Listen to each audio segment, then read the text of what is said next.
Look at that. We're jumping in a couple minutes early here, folks. Tony Spark. First thing I see whenever I get spooled up here is Crystal saying to Elise, "What the F is up with Rob?" Elise says, "There's a reason he had to come back for a second season." LOL. Elise, I've been getting. It is hilarious listening to Tony Spark and the wildly opposing views going on there. What's up, TikTok side? Good to see everybody. Hey, Sarah Steele Photography. Good to see you here. We got Gina. We got Caden Thunder in the house here. Hashtag Team Rob. Oh, gosh. It's giving Whitney, Dude, it's Nikki, Samantha, Snarky Positivity, Aoni Giggles, Amanda, Jesse, welcome. Dude, it's Nikki. Hey, good to see you. Tony Spark. Oh, my goodness. Get your Annoyatrons on. There you go, Subeka. Elise says Tony doesn't talk to women the same way Rob does? No. No. And I don't, are you referring to like the onion, his onioning approach that Rob thinks is cute? Or are you talking about a different way? Now it's been a minute since we watched it, so. Fall doesn't exist in Alberta? Dang it, that's terrible. Favorite fall activity is sitting outside like a witch with some hot drink and feeling the wind swirl. Life with London, that's awesome. Football, that's a good answer, Juliet. Football's a good answer. I was gonna say sleep. Sleep seems like a good fall activity, right? A day in the life, lots of love from Ireland. Thank you so much for the love, greatly appreciate that. No fall in San Antonio, it's just hotter, Ellen. I get it. I mean, right now it's gonna get close to 90 degrees today. Tomorrow it will be well above, or no, it'll be like at 90 or a little bit above when Tony Spark, Caden Thunder, and I are all at the Chiefs home opener. Heck yes, at least know the way he literally gaslights her in the first few episodes. He literally would say something, then 2 seconds later say he didn't, like roll the tapes. How many episodes are you in, Elise? Because if you're not all the way through, the perspectives that you have on some of the characters definitely do change. They definitely do change. Yes, as it was no food-based QOD today. We're not trying to make ourselves hungry right now. Niala, storm watching. That's cool. So that would be more of a spring thing for us, but heck yeah. Juliet, tomorrow's your 45th birthday. Never imagined getting this far. Happy gosh heckin' early birthday to you. That is awesome. I hope you have a fantastic 45th. I gotta say, I think looking back at it now, and I'm sure you always feel like this as you get older, but I feel like your 40s are just another chapter. And I feel like I didn't even start figuring anything out until 30. And now at 40, definitely don't have anything figured out yet, but I have it a little bit more figured out than I did in my 30s, right? Apple picking, Ashley Lee, that sounds awesome.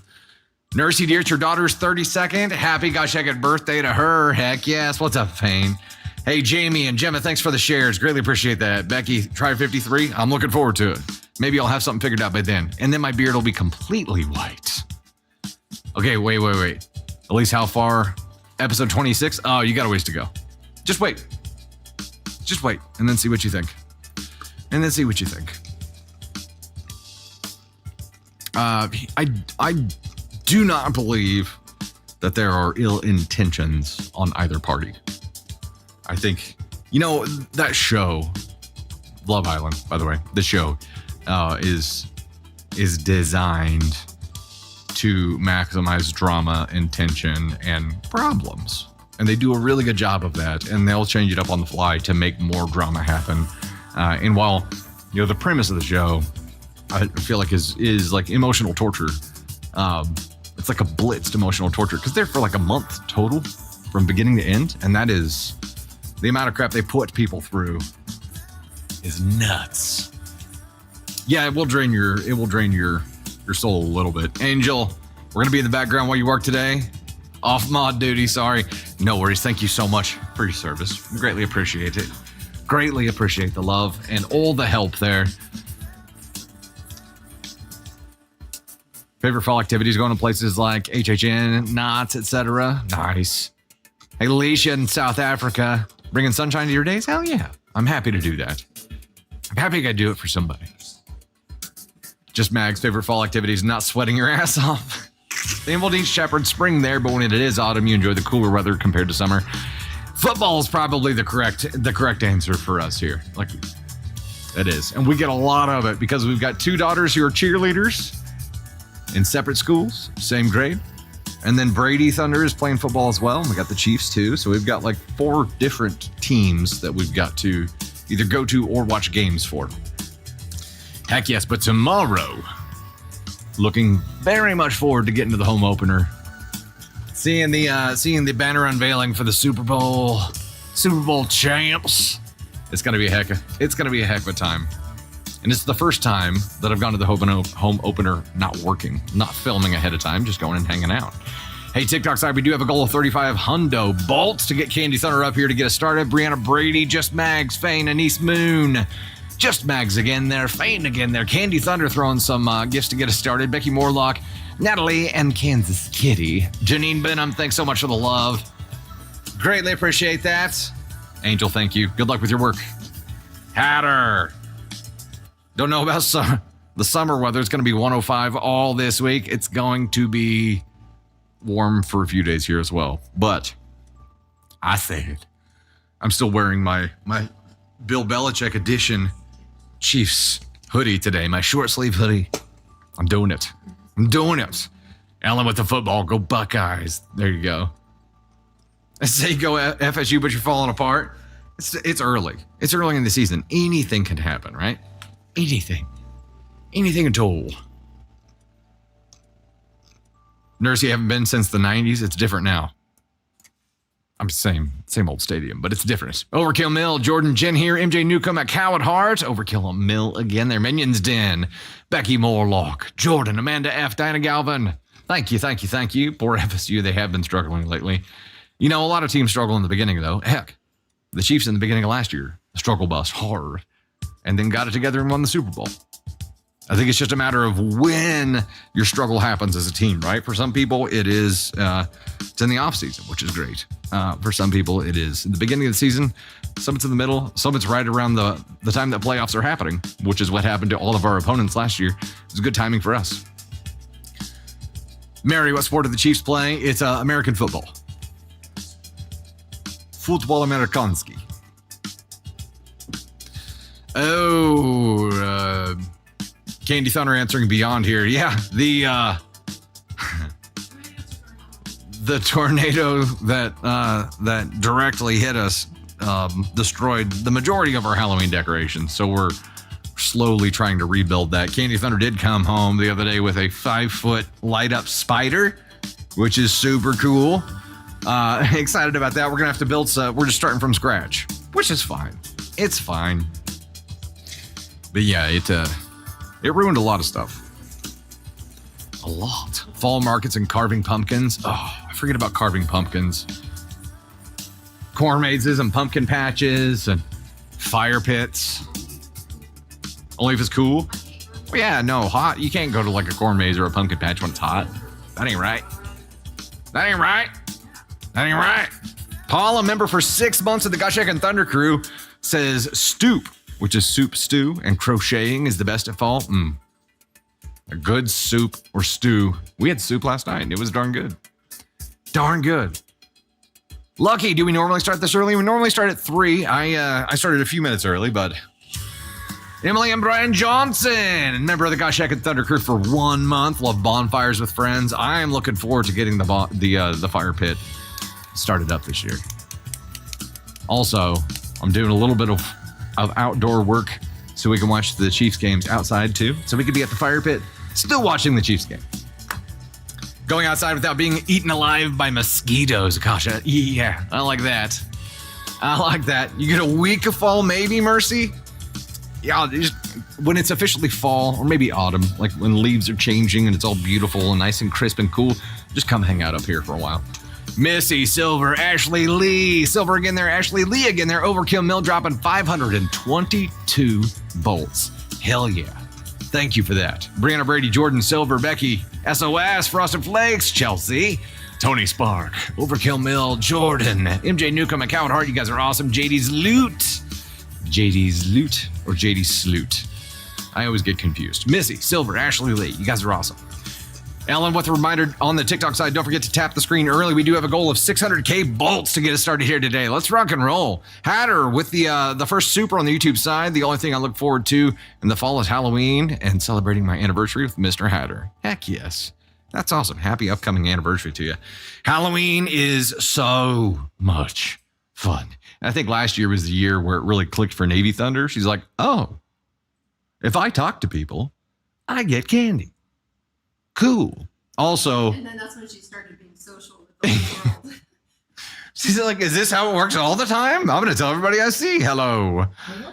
Which, by the way, we've noticed over the past couple of days, and this happens all the time, but you know, we got to start this off with a quick Navy Thunder story. We were at Ava Thunder's first football game, watching the game, cheering her on while she's cheering the team on, and this little boy who's like maybe one comes walking by and is looking at her. He's with his mom. And then she comes back a little bit later and says he said she is just so beautiful and wanted to come back and say hi. And then Candy Thunder, where were you at? No. Not in this occasion. There was a separate occasion where you said you had taken her somewhere and Walgreens. Yes, it was at Walgreens. And yeah, she's a beautiful little girl, gets all kinds of comments about how pretty of a little girl she is. So she eats it up. You know, she eats it up. She does. But it's just now hitting where we're like, crap. That's, yeah. My fatherly instincts are on high alert here. DG and Dollar Tree, Candy Thunder. Are we talking about? Oh. I love Dollar You know what you well, yeah, it's the first stop in Target every time, right? The dollar section is, you know, you gotta go there. Bay Fox with the super on the YouTube side. Favorite fall activity, building your ofrenda for Dia de los Muertos. That is awesome. So the movie, oh gosh, what was it? What's the Pixar movie? Coco. Yeah. That was largely educational for me, which is very cool. Hey, Tony Sparks, Silver, Anna Hartman, Andromeda Amber, Silver Purge, JD's Loot, KK, Karen Shaper Cutter, Fairy, Goober, Jeep Granny, JD's Loot again there, Missy, Silver. You guys are awesome. Thank you so much.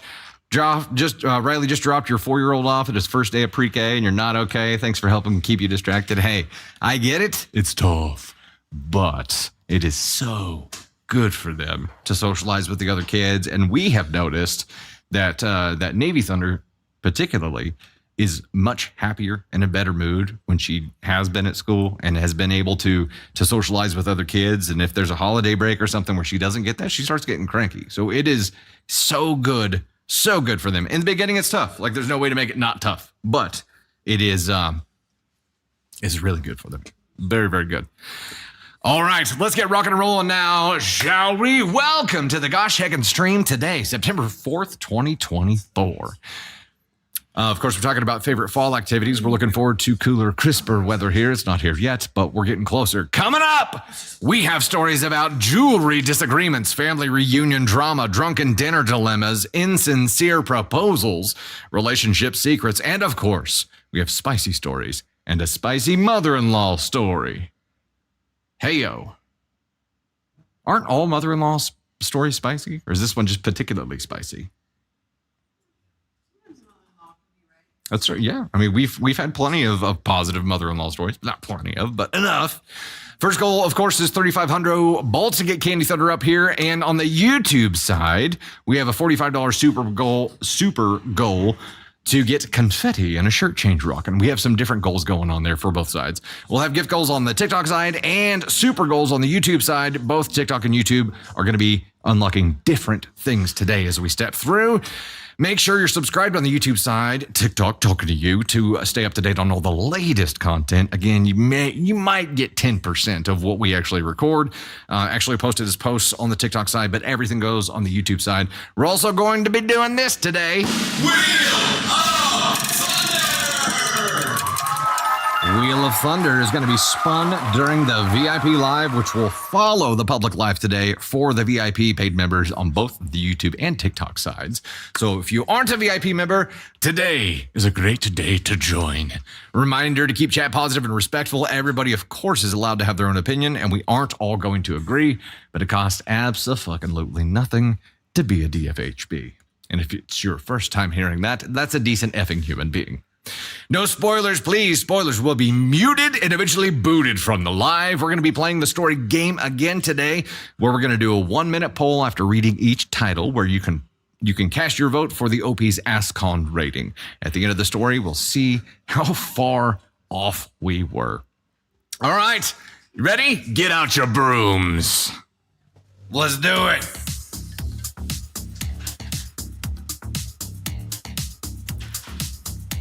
The baseline in this is just crazy.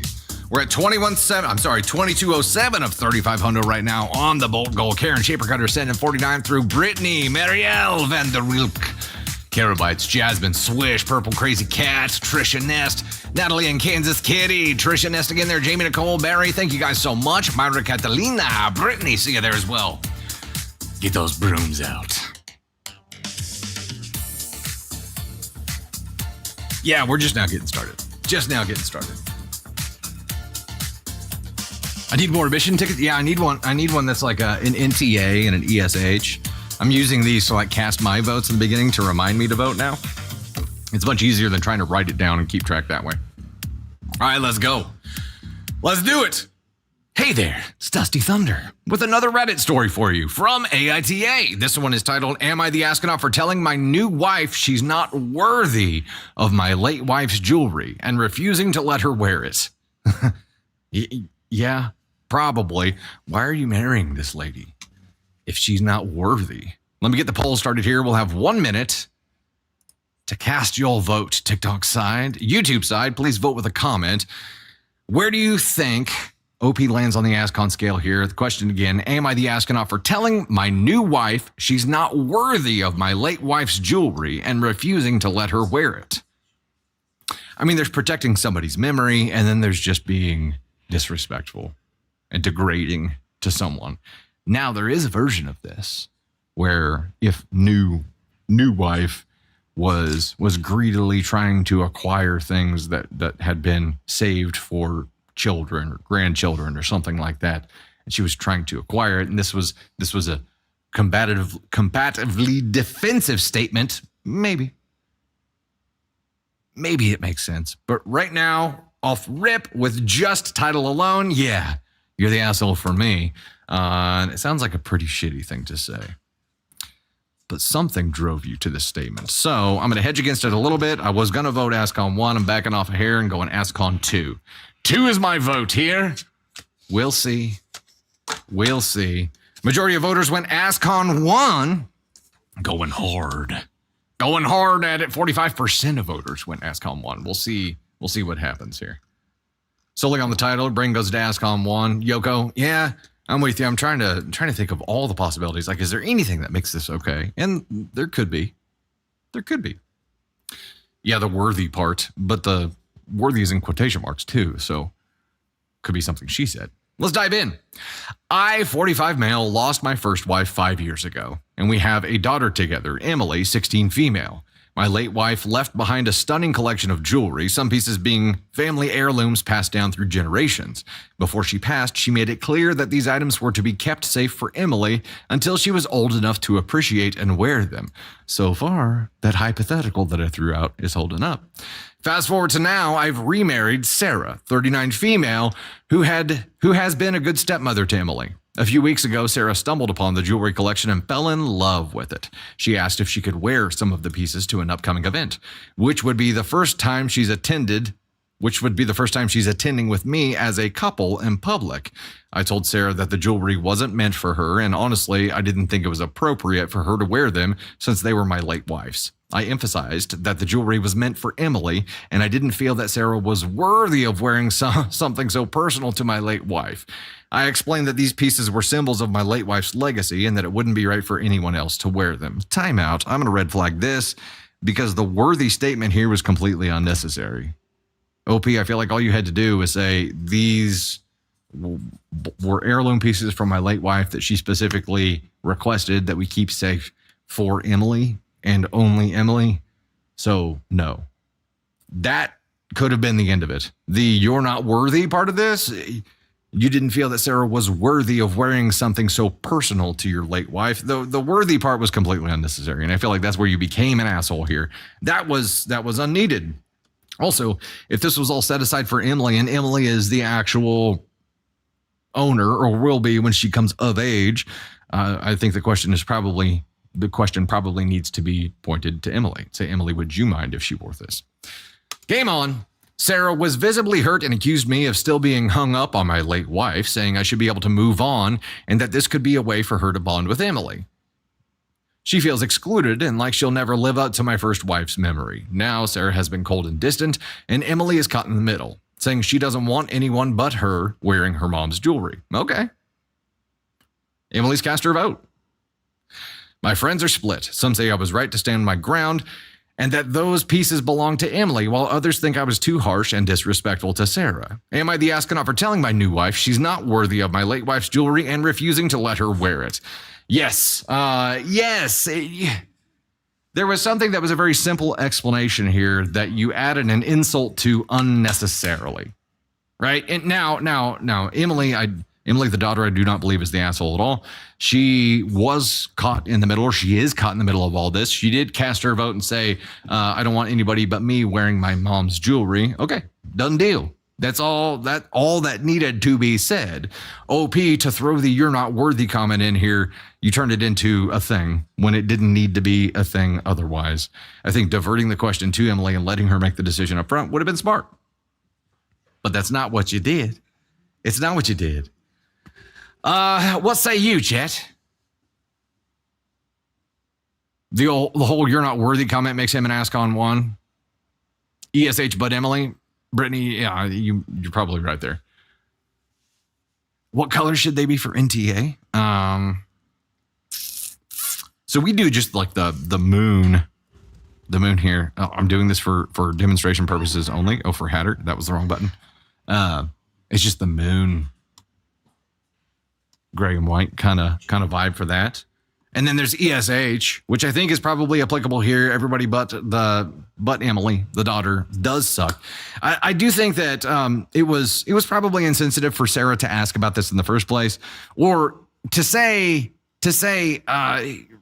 right off the bat, can I wear it to this upcoming event, which would be the first event that they go out for, which timeline confuses me. If this is the first time they're going out in public together as a couple, how has she been a good stepmom to Emily at this point? How long have they been together?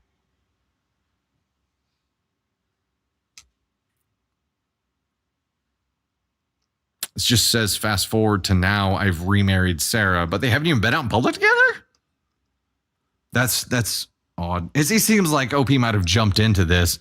I don't know how you guys found each other or what the relationship was like before this point, but it is the unworthy comment that landed you in hot water here, OP. And the fact that you put it in quotation marks means that that's what Sarah is hung up on, the whole you're not worthy, and she should be. That is a shitty thing to say. She wasn't as sensitive as she should have been when she was inquiring about this. I think you screwed up by adding that insult. All you had to say was this is set aside for Emily. And until Emily is comfortable making that decision. And you know, I'll walk back a little bit. What I said earlier about asking her the question, letting her make the decision, that's not something that a 16-year-old kid should be pressured to do. I think it should have just been sorry, these are locked away until she's 18. When she's 18, she can control who she allows to wear them or not wear them. But right now, they're just off limits. And that probably would have been the smart way to go. I'm not sure.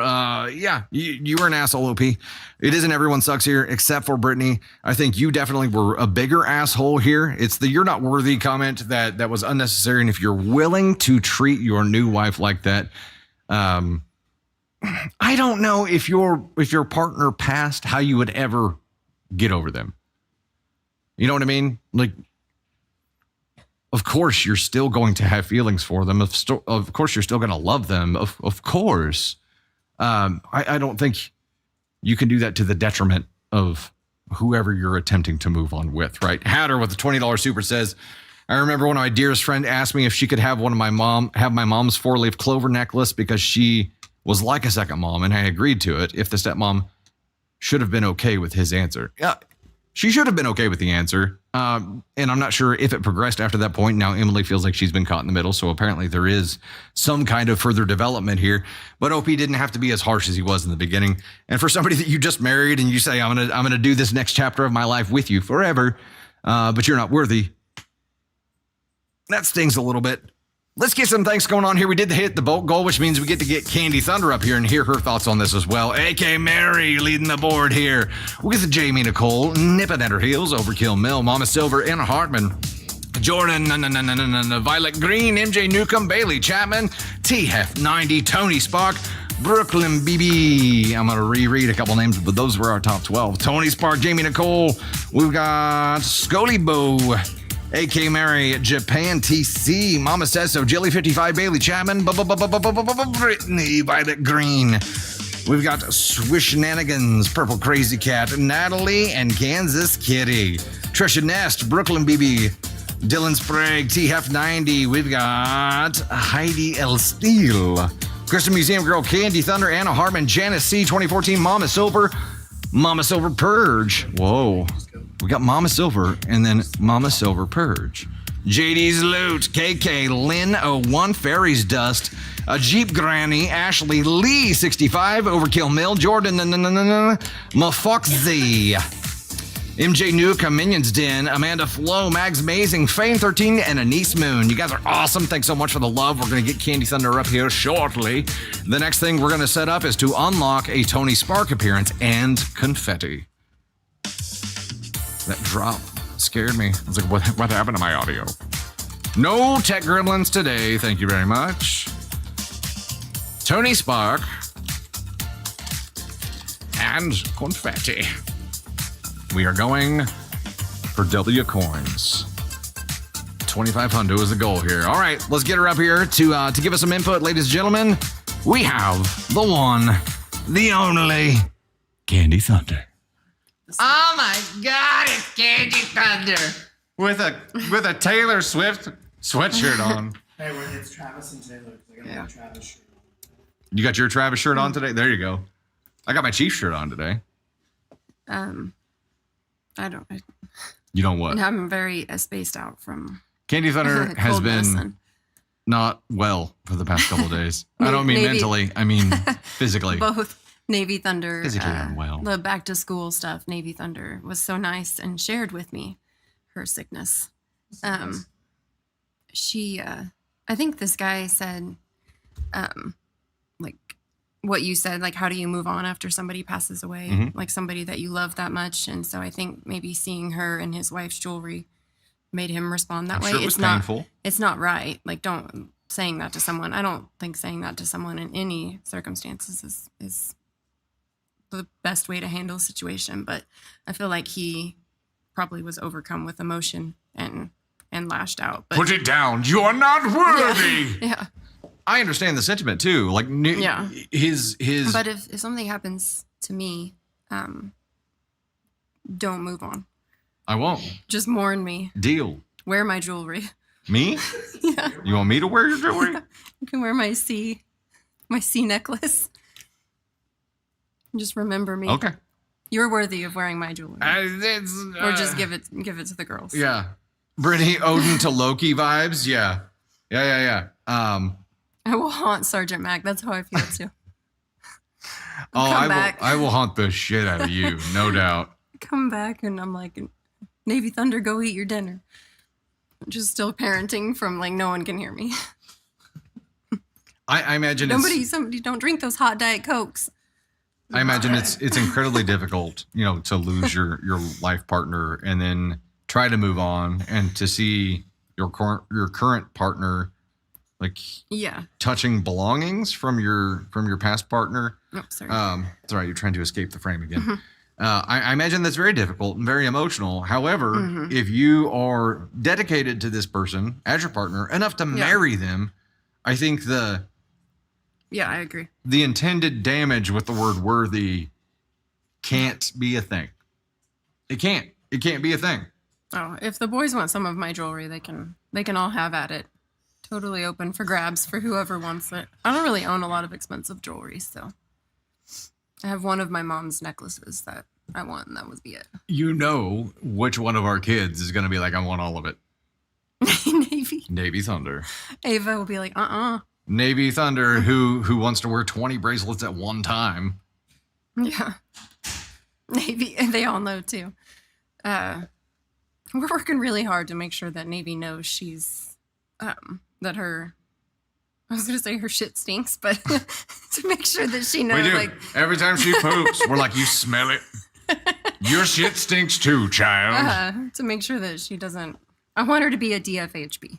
So we're working very hard to make sure that happens. What would you, okay, what is your verdict here? I think he is an asshole because he should not have said it. I understand why he said it, but that still doesn't make him not an asshole just because I understand the feelings that he might have been feeling in that situation. What about Sarah's response?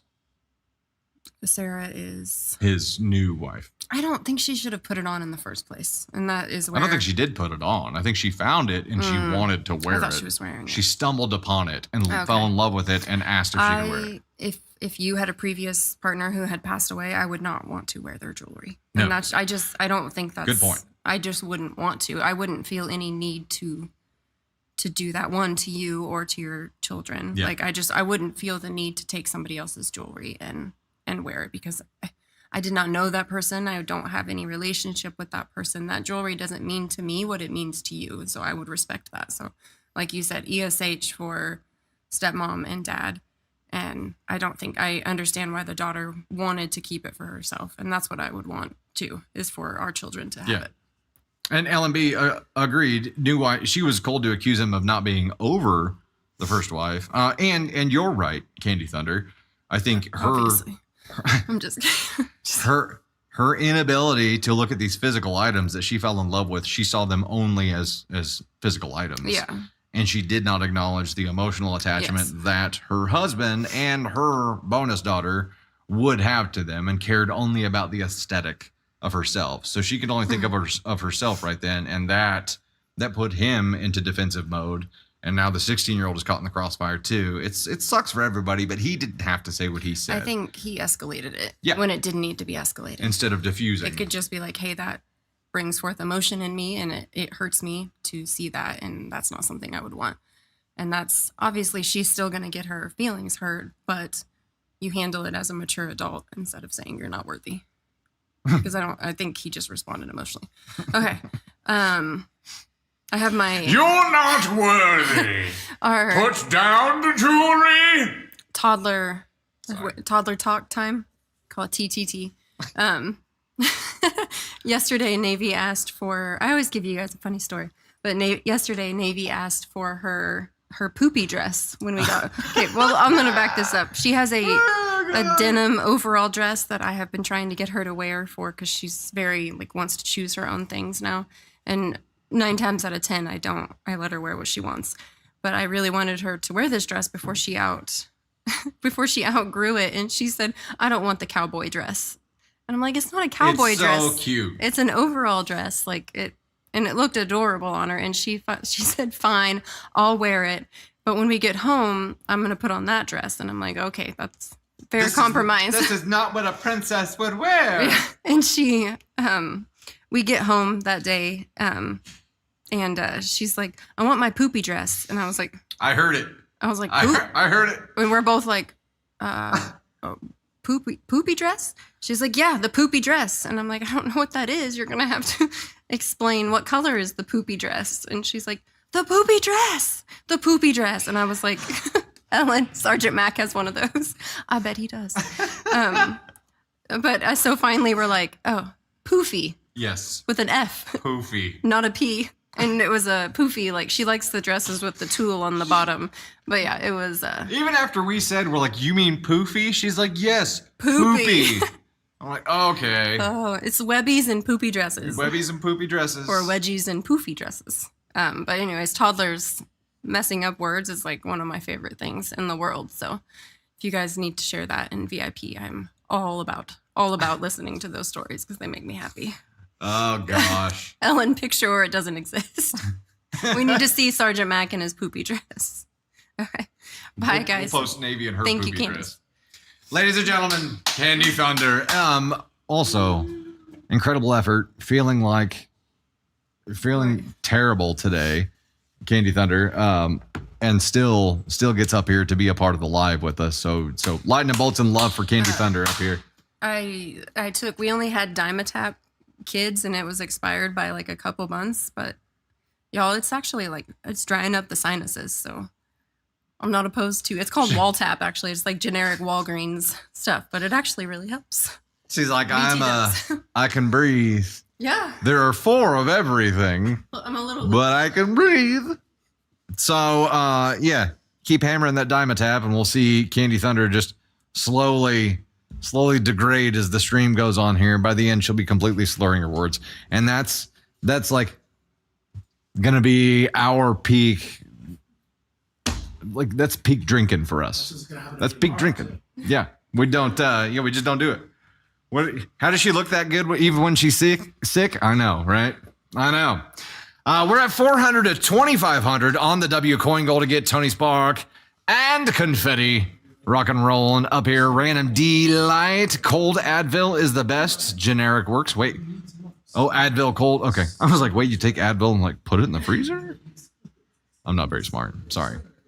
Hey, Ann, Brittany, Ruth Jones, Ambledine, Shepard, Goober, Nisi in the house here. Katie Heileman, ZFA Jesse, Steffi, Sherry Sosa, Simply Kylie, Overkill Mill, Kerosene, dropping the first gift there. Thank you so much, Tony Spark, Natalie, and Kids, Kitty, Jerry. You guys are awesome. Thank you so much. Let's dive into our next story here, shall we? Shall we?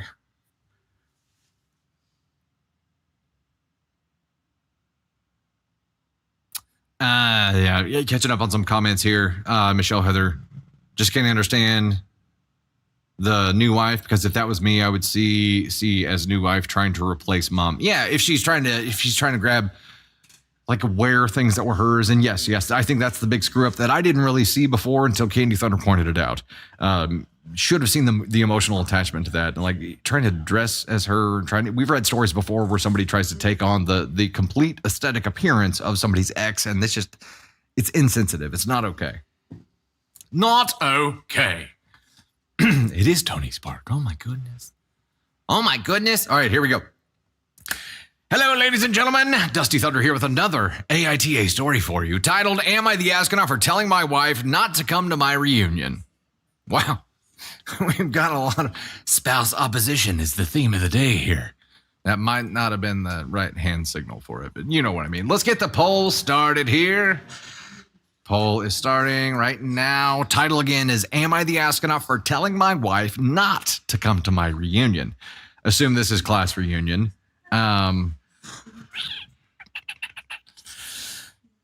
Yeah, I think it's pretty shitty. I mean, most people bring their spouses to a family or a class reunion, right? Even if it is a family reunion, that's something you would definitely bring your spouse to.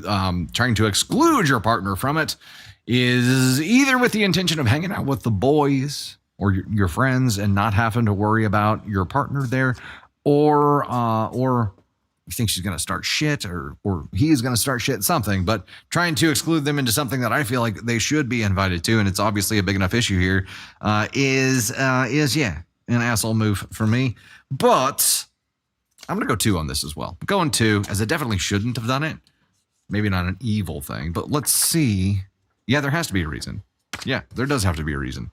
Something caused him to do it. Donna Johnson with the $5 super on the YouTube side says NTA. So we'll see. Ask on 2 is the winning vote with 37% on the TikTok side. Let's see. Sticking with the AskOn 2 theme today. Not enough details. Plus, I didn't bother going to my reunions. Didn't want to see those shitty people again, Yoko. I haven't been to any of mine either, but I've been to Candy Thunder's. Like, I don't go to my own class reunions. I do go to my wife's. But that's because she wanted to go and invited me to go. So we went. All right, let's dive in. I'm going to close this window right quick.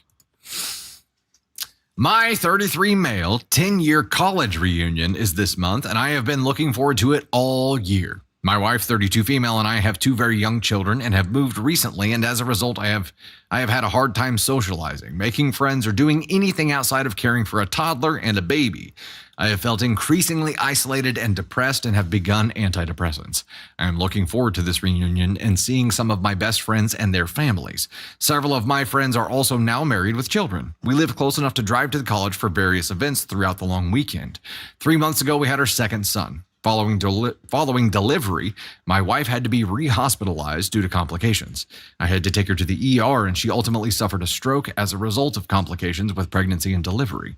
She was in the hospital off and on for an entire month. It was pretty wild and scary, but ultimately, she is much better. I do not want to minimize the real trauma and toll that pregnancy and delivery can take on a woman. I completely respect that, and that is not what this post is about. In the months since the ordeal, my wife has been insufferable.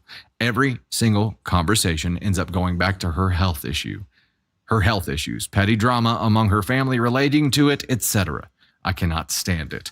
I hate getting asked by well-meaning people at church how the baby is doing because my wife will immediately jump in and recount her health issues. I have been next to her while every single doctor walks through. Sorry, words are hard. I have been next to her while every single doctor walks through the very straightforward situation, and my wife will exaggerate everything. She has to have a very common low-risk procedure on her heart, and she keeps referring to it as heart surgery. Or it's a procedure on your heart. It's heart surgery, right? You would think that this woman has been through combat and needs open heart surgery based on the way she describes her situation. I am just insanely frustrated.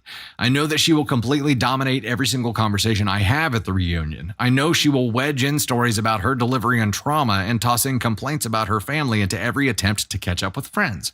I do not want the entire weekend to be completely about her. This is not all about me wanting a break from the kids or an excuse to drink or get into shenanigans with former classmates. I plan on coming home each evening after the day's events, and I no longer drink. I'm a very, very involved parent. This is not about me not supporting her. While she was hospitalized, I did 100% of the things with our newborn. All the feedings, nights, appointments, etc. I have strongly encouraged her to get back into therapy. I know the suggestions might be that she only comes to parts of the reunion. To be honest, I don't want her there at all. I just frankly cannot stand her in this season because of the way she has responded to these health issues. I do not want her dominating the weekend. Am I the astronaut for telling her not to come at all? This is different. This is way different than I thought it would be. I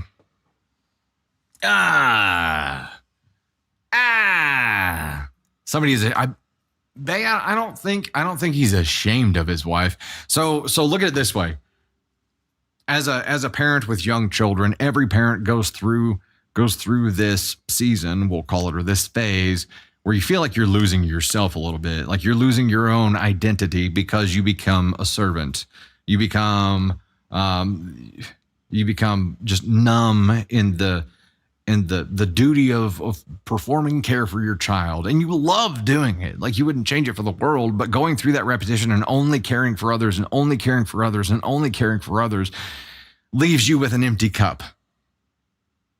And at some point you have to fill up your own cup. So he went through this phase, or they both did, where they were losing themselves caring for children, which is a common thing, and everybody kind of fights through it their own way. But then he goes through it again with his wife. And yes, her health issues are real, and the feelings that he has about how she's representing those are valid, but so are her health issues. And yes, she may be exaggerating them for attention. Maybe, probably, definitely is. I understand where he's coming from. And so for him, since they started having kids and all this started happening, life has been work for him. I think that's his point. It's been work. He's on his last nerve. He's fried. He feels like a zombie shell of himself. And this is an opportunity for him to fill up his own cup. And he knows if she goes along, that is not going to be that kind of experience at all. Now, there's a big difference between not wanting her there and telling her, I don't want you there, right? I feel like if that's your goal, if your goal is to go alone so you can use this as a cup filling experience for yourself, then there's a way to go about it that isn't, I don't want you there. There's a way to go about it that is, hey, this has been, a really tough time for both of us. I need this. I need this for me. Are you okay with staying behind and my going myself? There's a conversation that has to happen here. Maybe that's impossible right now because of the season that your marriage is in or where your wife is at right now. Maybe that's impossible, but I think you need to tell her how you feel, because it's not that you don't want her there. I mean, it is, but it is not that you don't want your wife there. It is that you don't want every conversation to be hijacked. Is that you don't want it to be a replay of the same day-to-day stuff that you have to deal with right now, because the whole point of going is to escape the day-to-day right now, which feels like work all the time.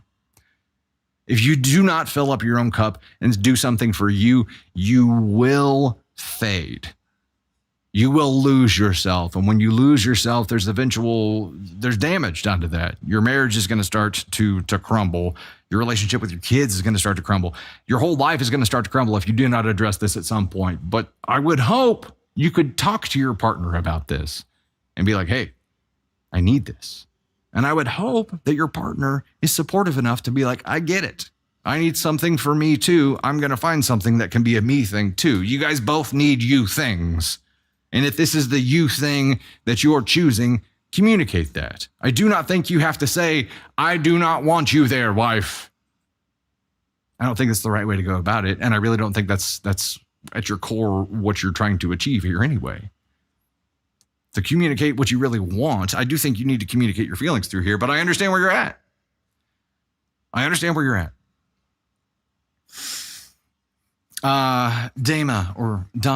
Dama. Sounds like wife needs a counselor for medical trauma so she doesn't burden everyone around her. She definitely needs to talk to somebody. And maybe, it could be the attention, or it could be that this was such a traumatic event that it's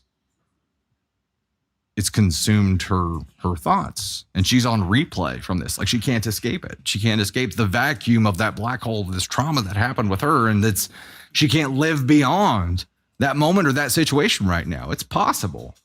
And I know that, he loves his wife, but they're entering this resentment phase. I don't think it's to indifference yet. It's to resentment. Candy Thunder, what are you thinking here? I've only been sick for 2 days. I was like, pull the mic over. Pull the mic over. Hold on.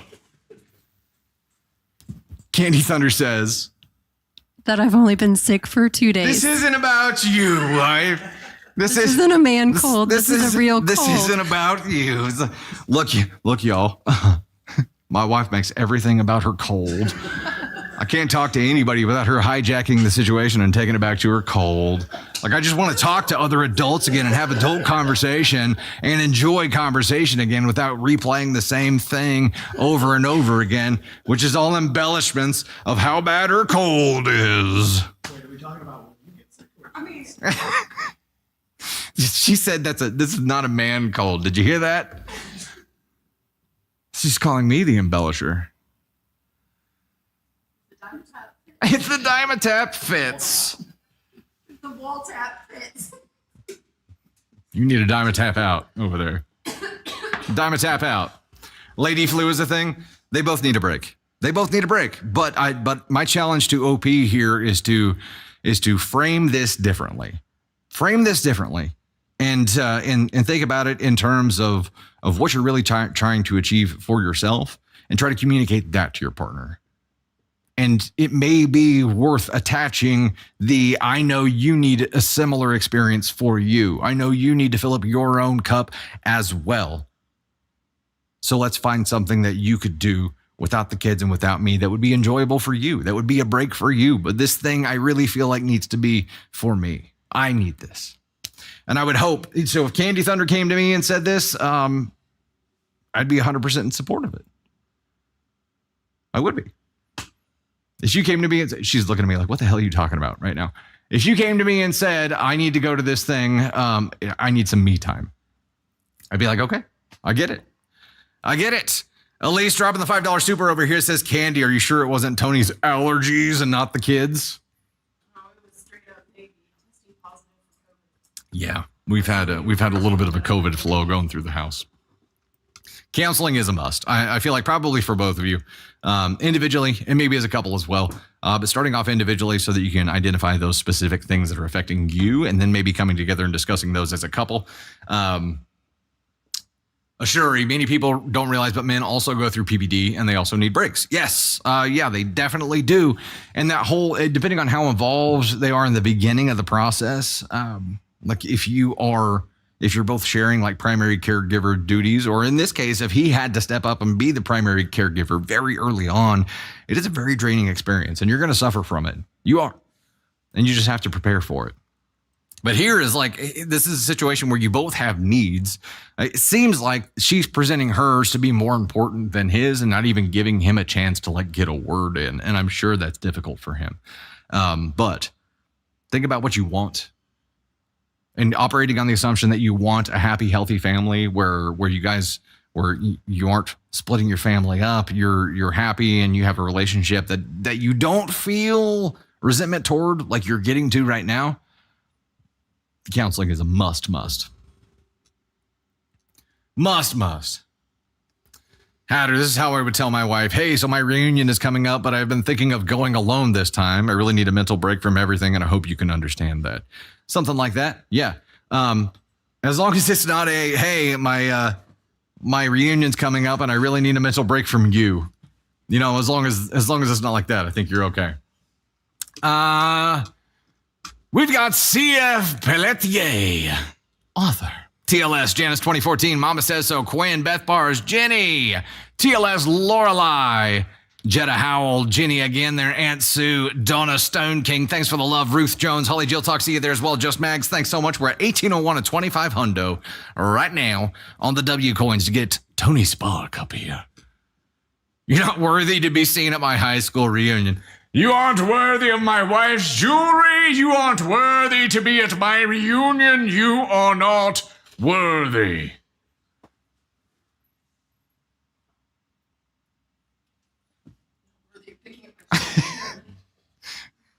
Love you, Tater. She'll be back. She'll be back. She always comes back. Maybe not with that look I just got.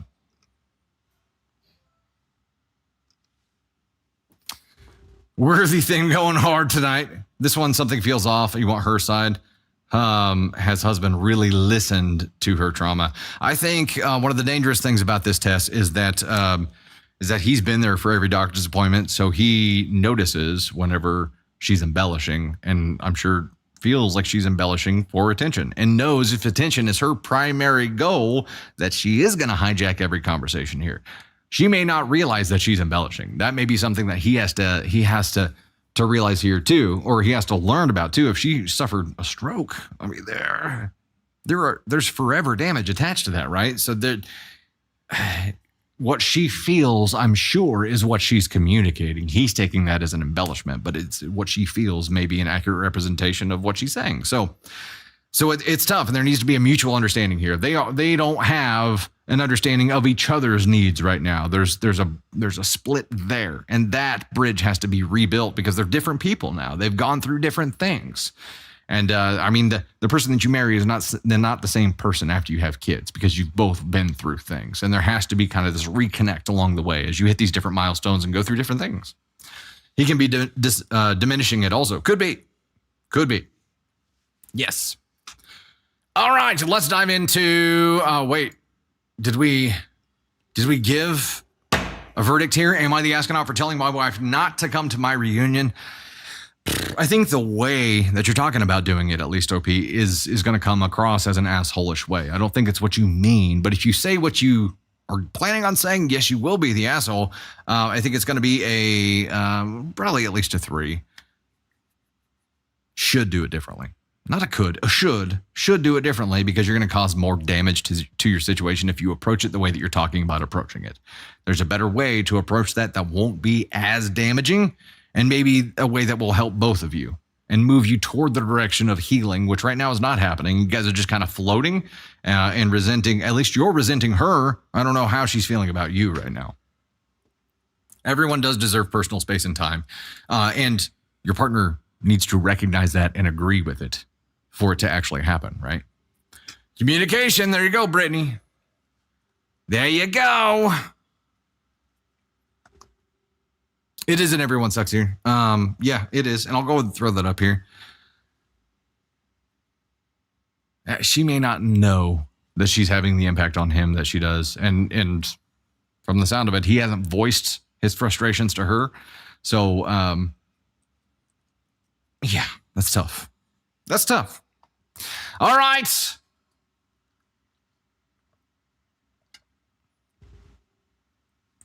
Would you have said that the actual heart surgery isn't heart surgery and downplay that? I think his point there was it's a common procedure, but when she talks to people, she's acting like it's open heart surgery. And shit, if my heart was getting operated on, I'd be like, yeah, I'm having heart surgery. Not open heart surgery. I mean, I don't know. And maybe there's some resentment on his end that she's getting all this attention because of this and he's not getting any attention at all. And he's done a lot of work in this season of their life. So I'm not sure. We are a hundo away from the W coin goal to get Tony Spark up here. But in the meantime, I'm going to read a story for you. How about that? How about them apples? Hey, there's Dusty Thunder with yet another AITA story. This one titled, Am I the Astronaut for Putting Dinner Away and Playing Video Games After My Girlfriend Came Home Drunk? Ooh. Oh, I don't think this one's going to be a you're not worthy kind of situation. Poll has started. Am I the astronaut for putting dinner away and playing video games after my girlfriend came home drunk? NTA for me, sir. NTA for me. I'm using the Dusty Fan Club ticket for that. Hey, after this 1 minute poll, we're going to give some thanks because y'all have unlocked Tony Spark and some confetti. I hold this up. This is my new fidget toy. It's called an Ono. Got it from Amazon, but it's like a stress and anxiety relief thing. I've been using the hooey out of it, and it has been very handy. 20 seconds left here, ladies and gents. 20 seconds left. Looks like NTA is running away with it right now. Shh. These are so loud.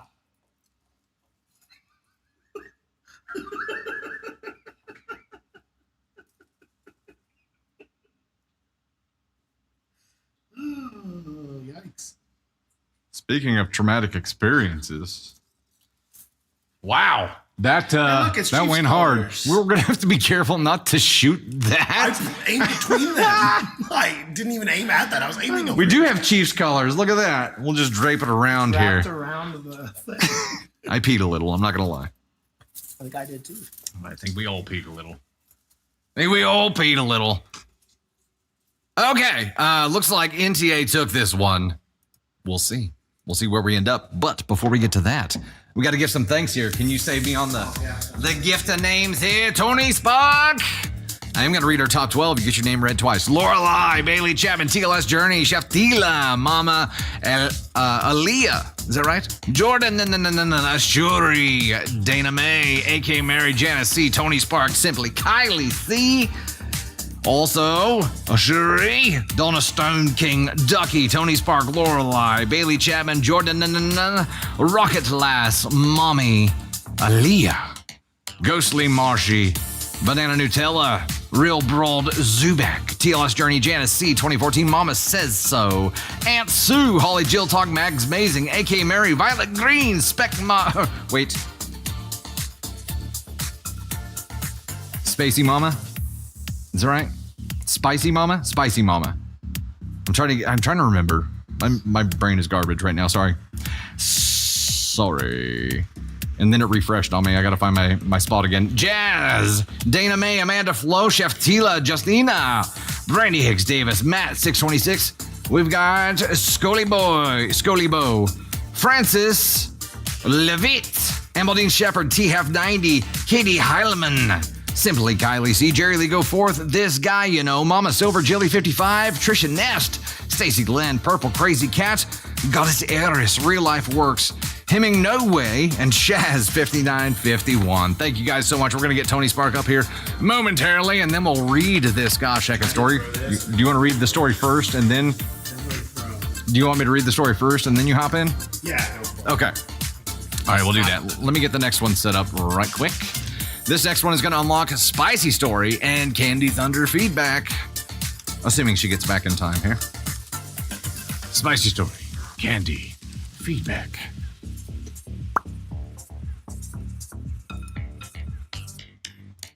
It's that bass line. I don't know what this reminds me of, but it's like a video game or something. Or maybe it's the... Oh, gosh. What is that? There's those videos where it's like robot things playing drums and like music and stuff, and it's crazy. Do you guys know what I'm talking about? Or am I small? Seinfeld. No. Okay, I understand what you're saying about the bass line in Seinfeld, but there are those videos where they have like a bunch of... It's not called cyberpunk, I don't think. Can't remember. I'll have to find it. Sega game. I gotta find it. No, it's almost like a kid video. It's made for like kids, but it's music themed, but they have like these robot kind of creatures that are playing the music, but the whole environment gets involved here. I gotta find it. Meg, lurking, listening on the big TV and cleaning your bird cages? Heck yeah, there you go. Olivia, we are just a couple stories in. Actually, we're like 3 stories in. Okay, we are going for paper cranes to get that spicy story and Candy Thunder feedback, going for 150 of them. Let's dive in to this story. The title was, Am I the Astronaut for Putting Dinner Away and Playing Video Games After My Girlfriend Came Home Drunk? And you'll have Tony Spark unlocked to come up and give some feedback at the end of this. You don't want to give feedback? I'm just going to show up. I have no feedback. Okay. He talks about drinking, and that's not really Oh, gosh. All right, here we go. My girlfriend and I live together. I'm 29 and she's 26. We've lived together for 6 months. I've been very busy at work and with life, so yesterday I was really looking forward to cooking dinner for girlfriend and I and relaxing. We had this planned all weekend. I feel like that's going to be an important note. Also, Bailey Chapman, I see ya running hard with those paper cranes. My girlfriend is more of a social butterfly than I am, so she had plans yesterday morning with her friends. She had brunch at 11, and I was planning on having dinner ready by 6:30. I expected her to have a few mimosas at breakfast, but nothing too crazy. Maybe she'd get home and take a nappy nap before dinner. Basically, brunch turned into going to one more bar after around 1 p.m., which turned into more bars, which basically became bar hopping all day. She was texting me, insisting that she will be home in time for dinner, but by the way she was talking, I could tell she was drunk.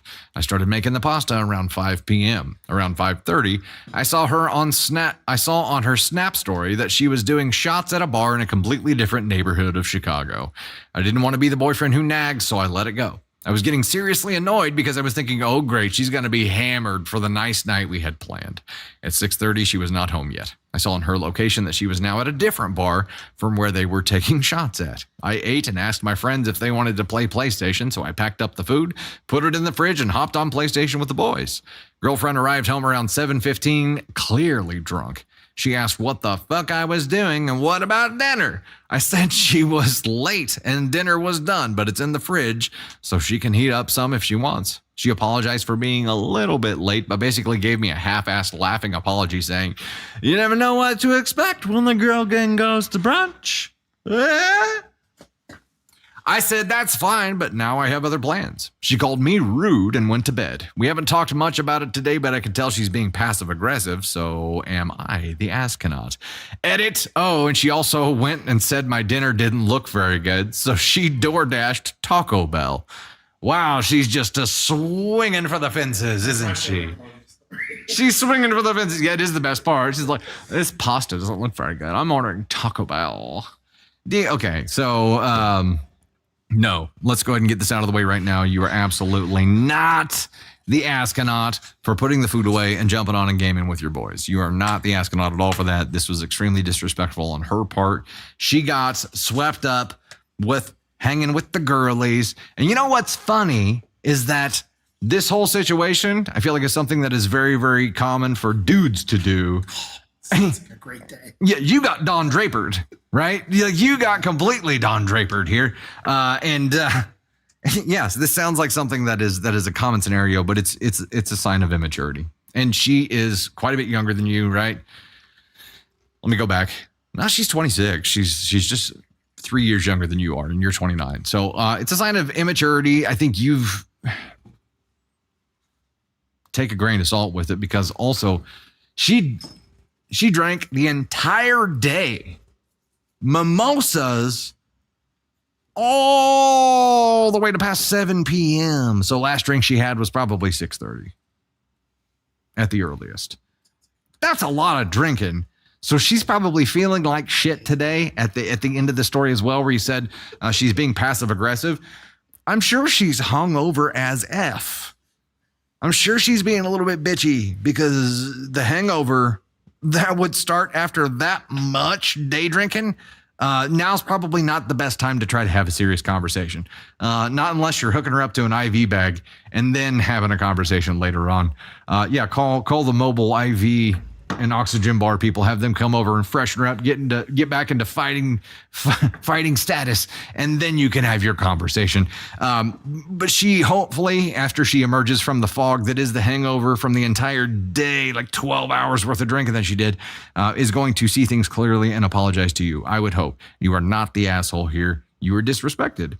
And even being as disrespected as you were, you handled it really freaking well. You didn't bitch at her. You didn't nag her. You didn't blow up her phone. You didn't message her nonstop saying, where the hell are you? You just let her make her choices, and you made yours based on what she did, right? You're like, okay, I'm going to pack it up and I'm going to hop on with the boys and play some PlayStation. That's all you did. You didn't confront her. You didn't chew her ass. You didn't threaten to leave her. You didn't do anything. NTA. If she's being petty and passive aggressive at this point, it is a her problem. All of this is a her problem. So let her come to the realization that it's a her problem and see what happens from there. I feel like I do have feedback. Oh, Tony Spark does have feedback. Before we get into that, though, I've got to give some more thanks, because y'all unlocked this thing already with the paper cranes here too. Bailey Chapman ran hard, and I mean hard. Bailey Chapman throwing 11,187 coins at this. That's 113. Damn. 113 W coins? Or paper cranes. 113 paper cranes. Dude. Bailey. Damn. Thank you so much for all the love and support. J-Puff 415 right behind. Jordan, Ajib Granny, Ashuri X, TLS Journey, Katrina MMS, Jilly 55, Tony Spark. Ajib Granny, Bailey Chapman, Jordan, J-Puff, Ashuri. I think I got them already, but yeah. Y'all made short work of that. Holy cow. All right. The next one we're going to set up is going to be for a Caden Thunder appearance. Caden Thunder. And we're going for what? Here we go.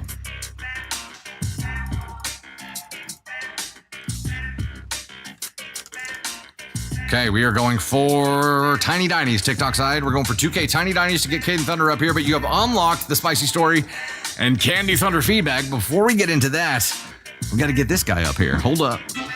Ladies and gentlemen, Tony Spark.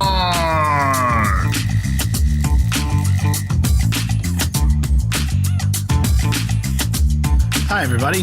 First off, I just want to say that his girlfriend's date that she has in that deal sounds like a really great day. Like, that sounds like a great way to spend a day. Now, should she have handled it differently? Yes, she should have handled that differently. She should have told him. Listen, I think we all know how it goes. Go out for a little brunch. You have a couple mimosas, feeling pretty good.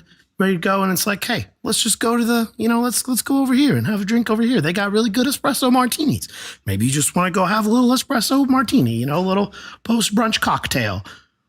Then, you know what? Maybe that turns into another one. And then you're like, ooh, you know what? This other band has like really good live music. It's a nice day. Let's go sit outside on a patio.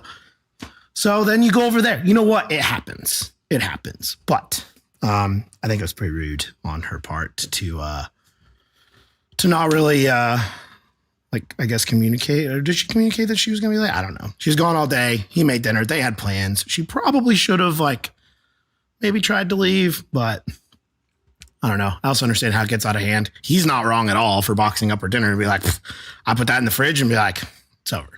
Like, you want it, you can heat it up.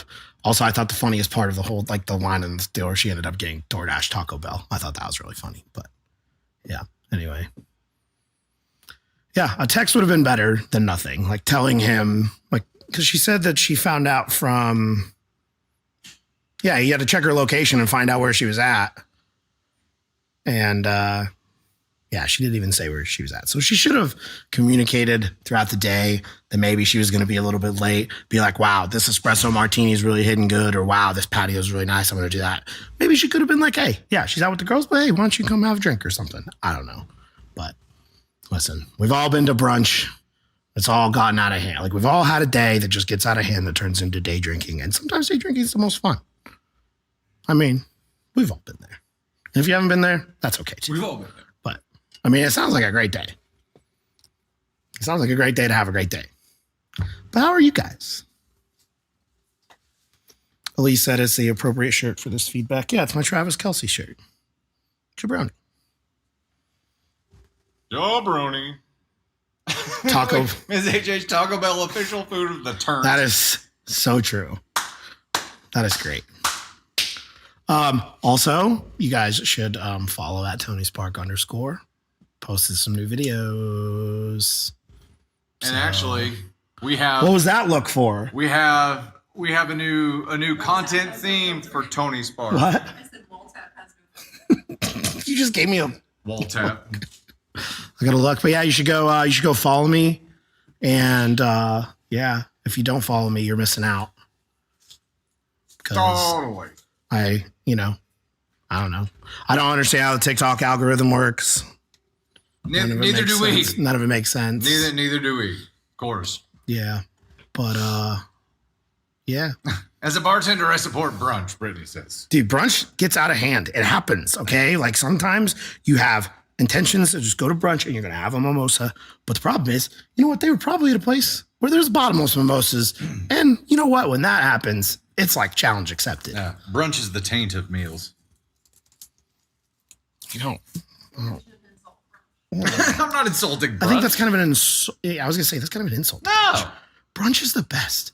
And you know what? You know what's even better though is the brunch. If you are hungover from the Saturday night and you go to brunch and you're like, all right, I'm just gonna have this brunch, go back home to lay to bed, and then you have a mimosa and you're like, wow, that turned my whole day around. Now you're ready to go. You and I handle hangovers. Yeah. Hair of the dog. I haven't had hangovers in over a decade. I mean, sometimes you just gotta, day drinking is great. Have you ever been on those, day drinking adventures to where it starts with one thing and then it just turns into an all day thing? Those are the best days. Like, it's so much fun. You've seen my calendar. I understand There's that. no time for day drinking. I understand that, but that's the spontaneousness of it and the fun. And you're just like, where are we going to go next? Let's go do this. Let's go do that. Next thing you know, you're hammered DoorDash and Taco Bell at 7:00 at night with cold pasta in the fridge. And- like, it happens. And newly single.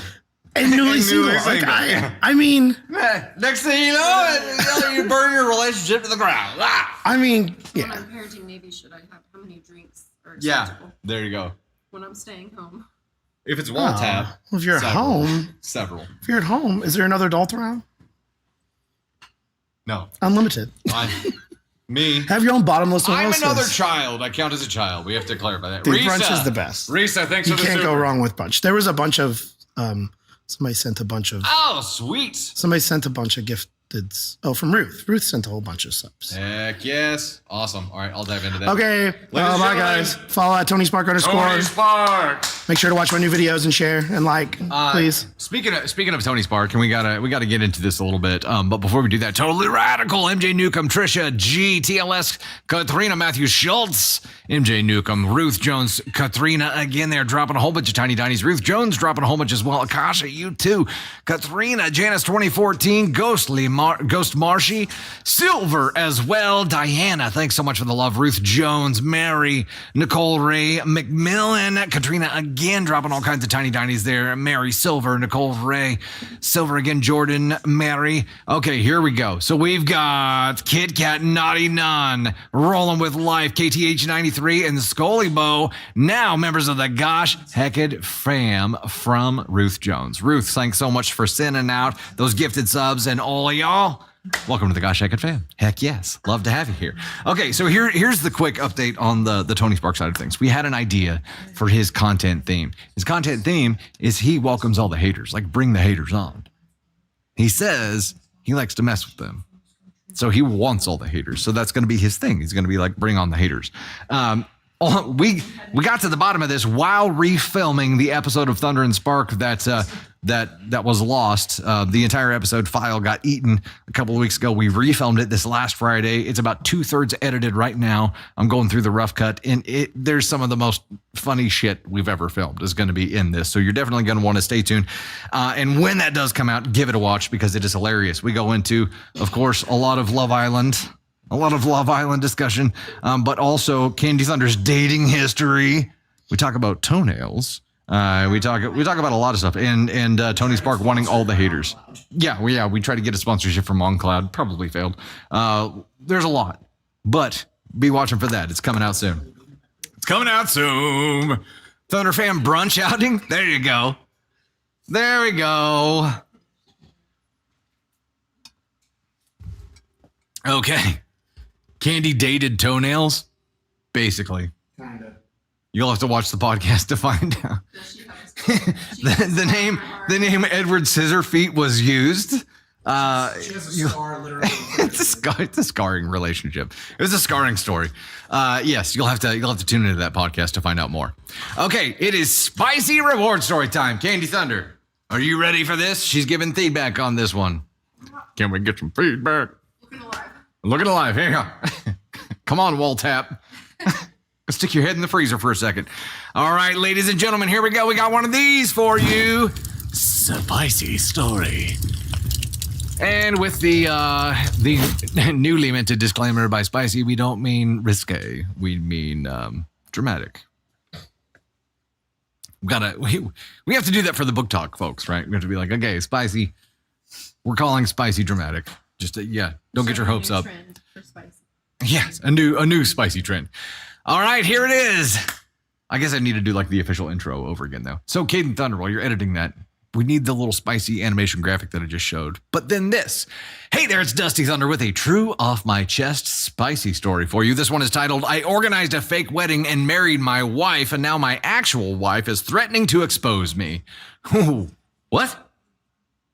Okay, there's no vote on this one because it's not a question. It's true off my chest. I organized a fake wedding and married my wife, quotation marks, and now my actual wife is threatening to expose me. Wow, I haven't heard this story. I'm blind reacting as well. Okay, Candy Thunder's going to be blind reacting too. I mean, is there such a thing as a fake wedding if you have it officiated? If you like sign the paperwork, like aren't you legit married? Not if you're already married. Not if you're already married? And not if you don't actually know it. Huh. Okay, here we go. I'm using a throwaway account since I can't risk anyone I know catching on, but I have to talk about this with someone. 7 years ago, I met my now wife while completing my master's degree. She was a foreign student, and we were in the same flat for student accommodation, and we hit it off immediately. It wasn't long before we started dating, and then fast forward a year or two, and she decided to stay in the country, and we move in together. I love this woman, and things were going great, but she eventually started to bring up the topic of marriage. Her family is very traditional, and she insisted that if we were going to continue being together, then we would have to get married. I was strongly against this, but I seriously cannot say no to this woman, and I eventually agreed. Red flag, hold up. You were strongly opposed to marriage, but you have a hard time saying no to her, so you eventually agreed? That's enough of a red flag. But were there no warning signs at this point to you, OP? Now here's the kicker. I'm technically still married to my ex-wife. We did not end things on good terms, so I left without getting a divorce and changed my number and contact info. I don't think that's how that works. I did not want to have any contact with my ex-wife, and since my wife is foreign, she doesn't know the proper legal processes required to get married here. I told her that I would deal with the legal aspect while she organized the wedding. She did have some questions as to why she never had to sign anything or provide any form of ID, but I lied and said that it wasn't needed for where we live.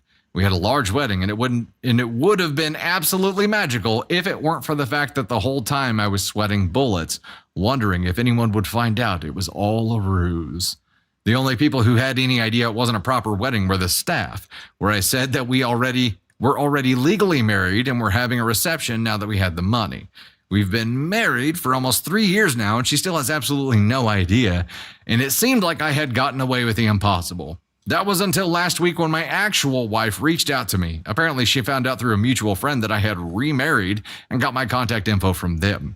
She called me all sorts of names and said that she would make sure that my wife found out about my lies. I begged her not to and offered to get an actual divorce, but she told me that it was too late for that. I've been stressed out of my mind these past few days, and honestly, I don't know what to do.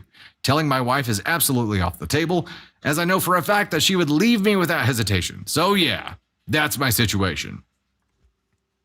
There's an update. Before we get into that, isn't there like a certain amount of time that goes by if you have been separated that your marriage is just dissolved? If she had filed. If she had filed. Okay, if she had filed, but she didn't. So she wanted to stay married? She obviously had an issue with this. I thought where this was going was that immigration shows up because she's from a foreign country. And they're like, oh no, you're not married. And then hauls her off. And then it becomes like a whole spiraling deal. And it still could go that direction. But what?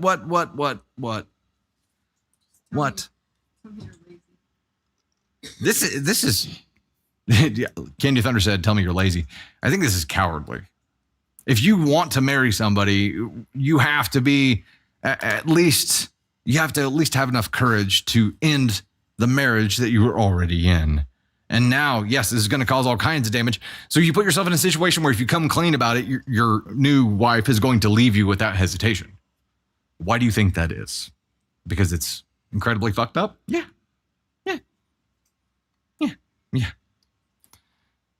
Sybil, I got to go find it. I got to find your comment here. Hold on. I'm looking for it. What in the Ross Geller? Perfect. Yeah.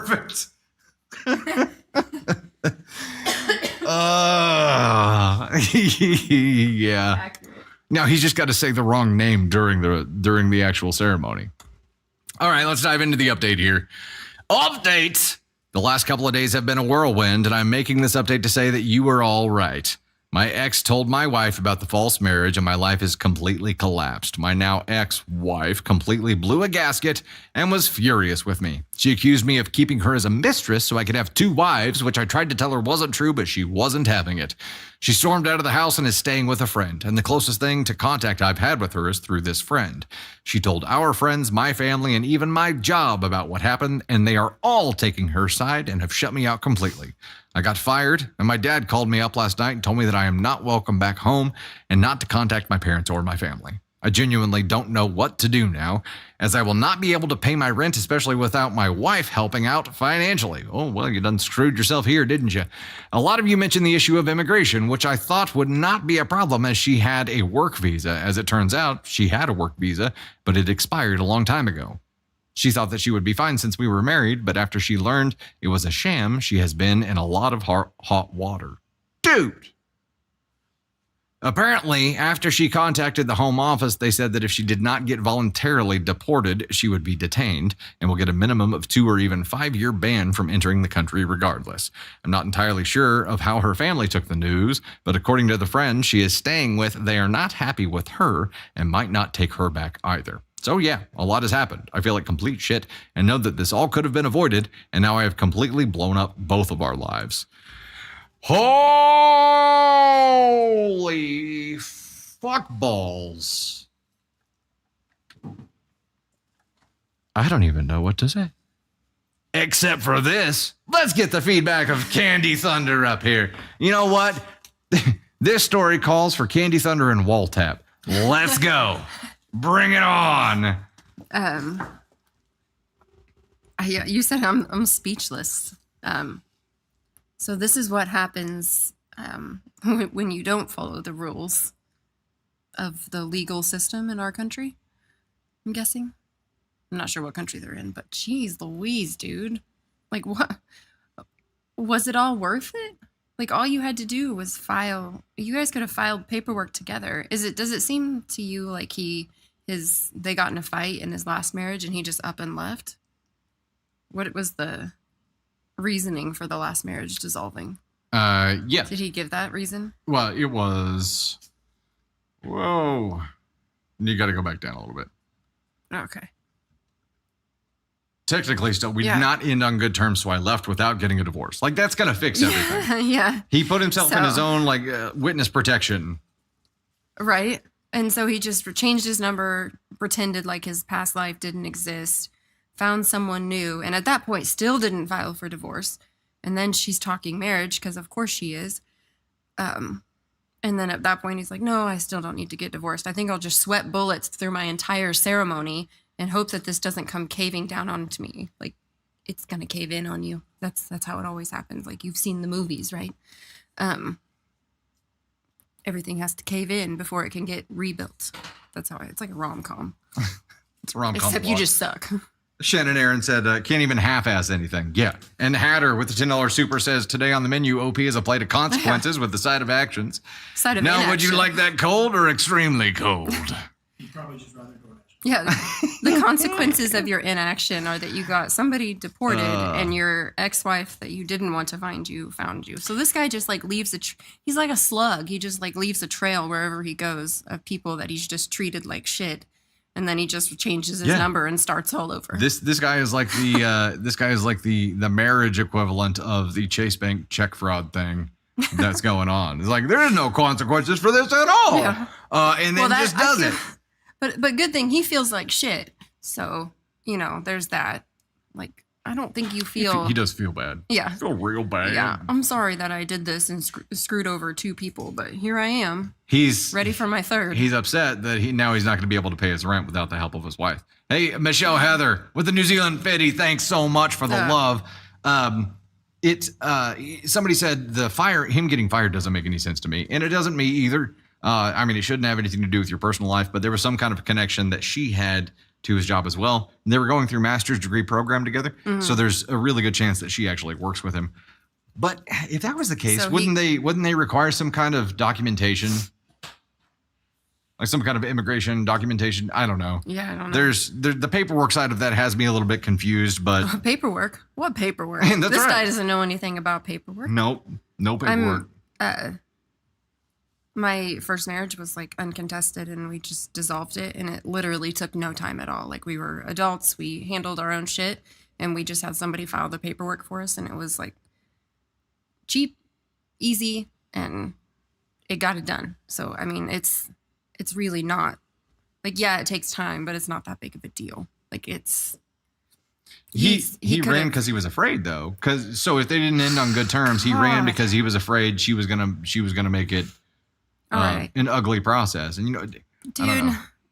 Divorce is never pretty. Stop entering into relationships with women and then just imploding their lives and then running off.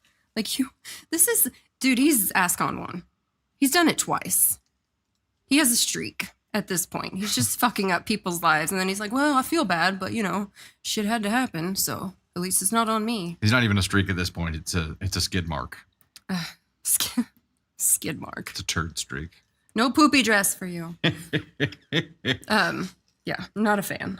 This guy needs some help. He needs some legit help too. Why can you not take responsibility for your actions? I think Yeah, so him being fired is what I was talking about earlier. Her getting fired because she was going to get deported, and she called immigration, by the way. She called immigration regional office or home office and said, and was trying to figure out how to get herself out of the situation, which probably is what flagged her and got her in more hot water. But that was all because of him.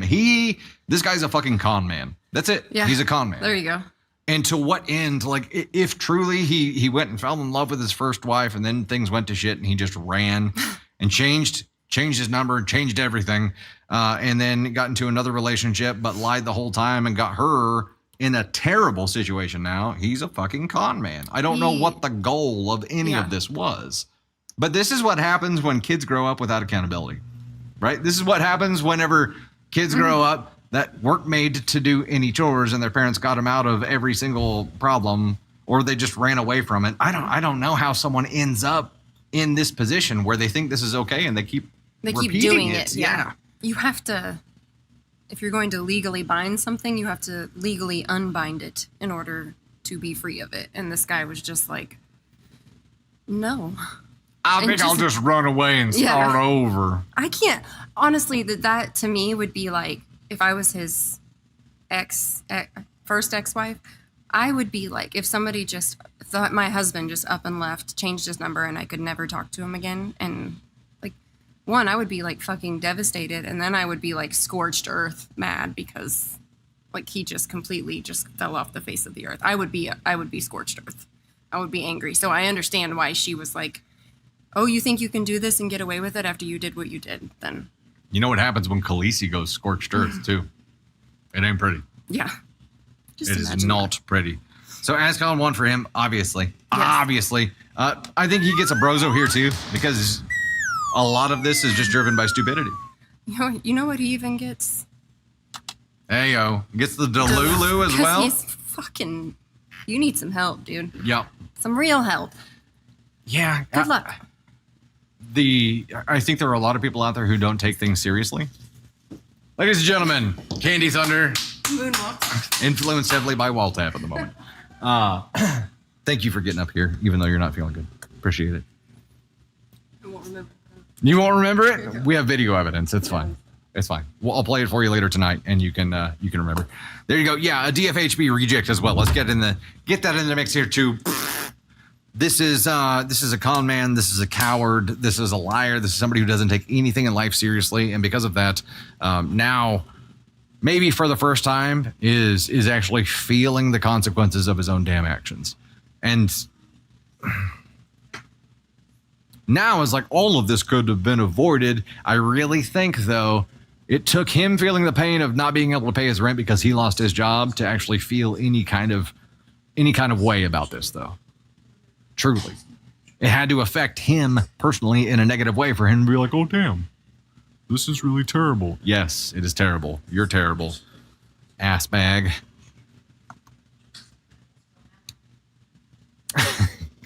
Nana, oh crap, says unfortunately his picture can't be posted on like TikTok because other wives would come out of the woodwork. Oh no. Yeah, you're right. Who many knows how many wives he's got now racked up. Good gravy. Hey, Suad Hersey, Faux Pas Fox, Shannon R15, Mama T. Faux Pas Fox again with the bolts there. Ashley Ashuri. Ashley came again there. Stacey Lynn Foxworth, Bree, Holly Jill Talk, Aunt Sue, Emmy Castro, Quartz Book Talk, Karen Amaya, Allie, Carrie Riggin, Tammy Lee, Jennifer, thanks so much for the love there. And so they've done the first 2 days. Oh, awesome. We did it like at once. Okay, so YouTube side, we've hit a couple goals here. So Hatter and Michelle Heather, throw me an AMA. Throw me an AMA and we'll knock that out. And did they trigger shirt change as well? Okay, so you guys triggered a shirt change too. Yeah, I got to show this off first, and then I'll switch it over. But Hatter and Michelle Heather, throw me an AMA, and we'll get that knocked out. This is my Bill Belichick style. Don't advocate for Bill Belichick, but Belichick style short sleeve hoodie. Check it. Jeez. Navy Thunder would say right now, I don't like your hair like that. Hang tight. I think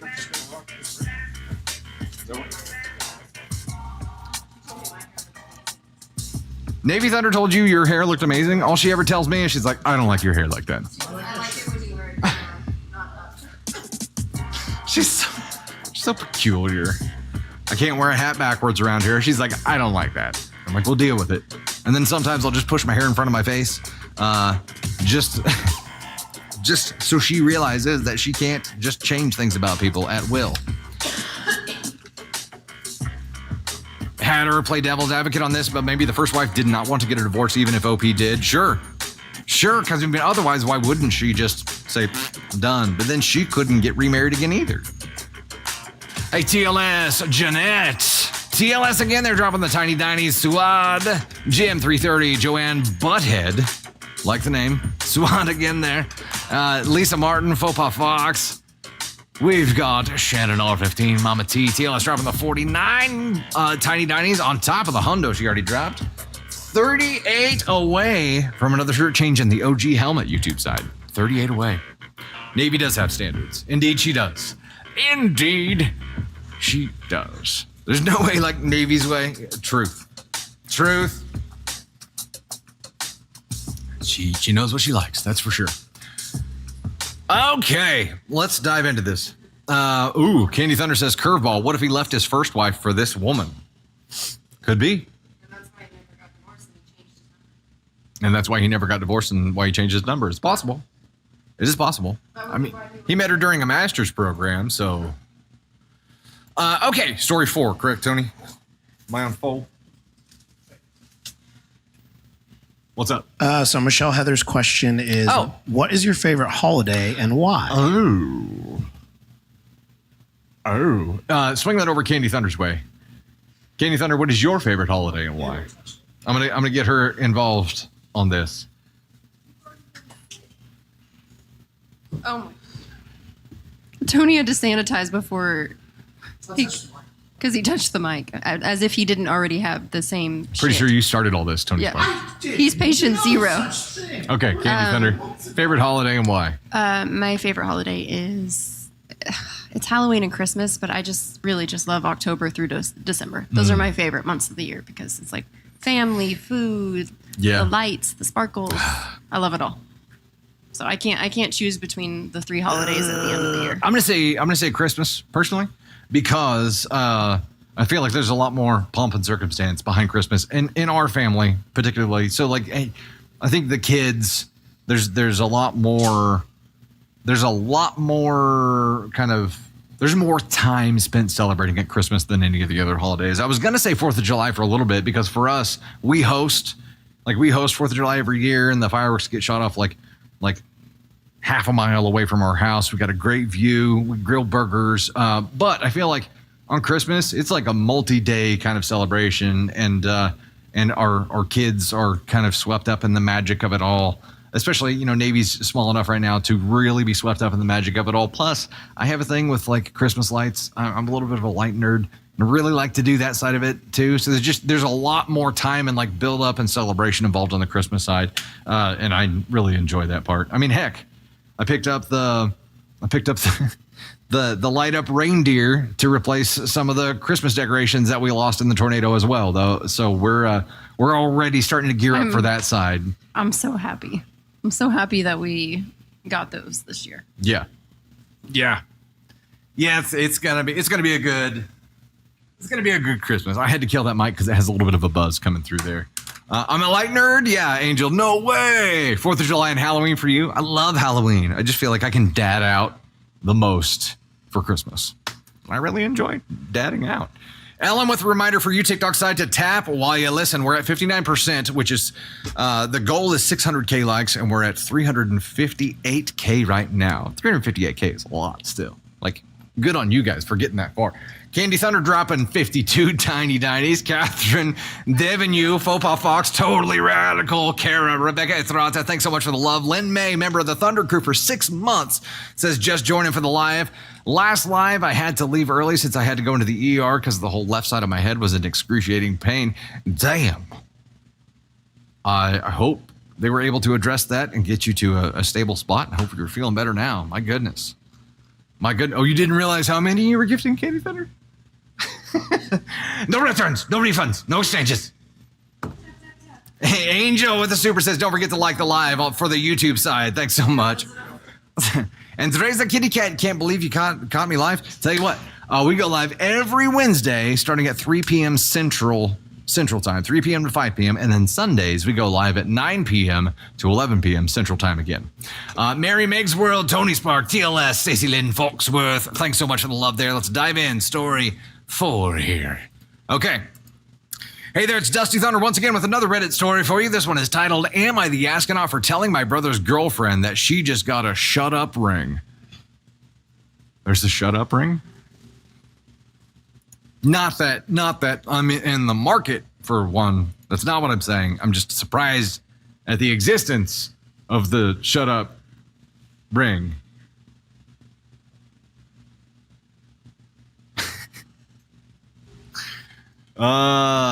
Allie says, how do we submit our own story to you? The first preferred route is to use the Dusty Thunder subreddit. And you can find that from my link tree, which is linked in my bio. The second route. Do what?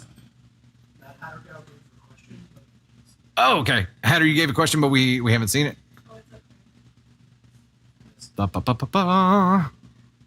Oh, saw it.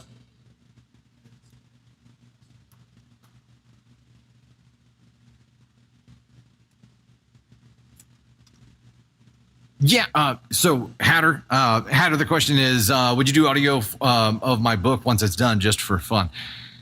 Really comes down to like how much time it's going to take. If it's something I can knock out quick, hell yes. Love to. If it's something that's going to be a considerable time commitment, that's where it gets tough for me, right? Because every single second of my life is scheduled or dedicated to something. So I would be happy to. I hope it's something that we can do that I can knock out in a short amount of time. And that's the only thing that would sway anything there.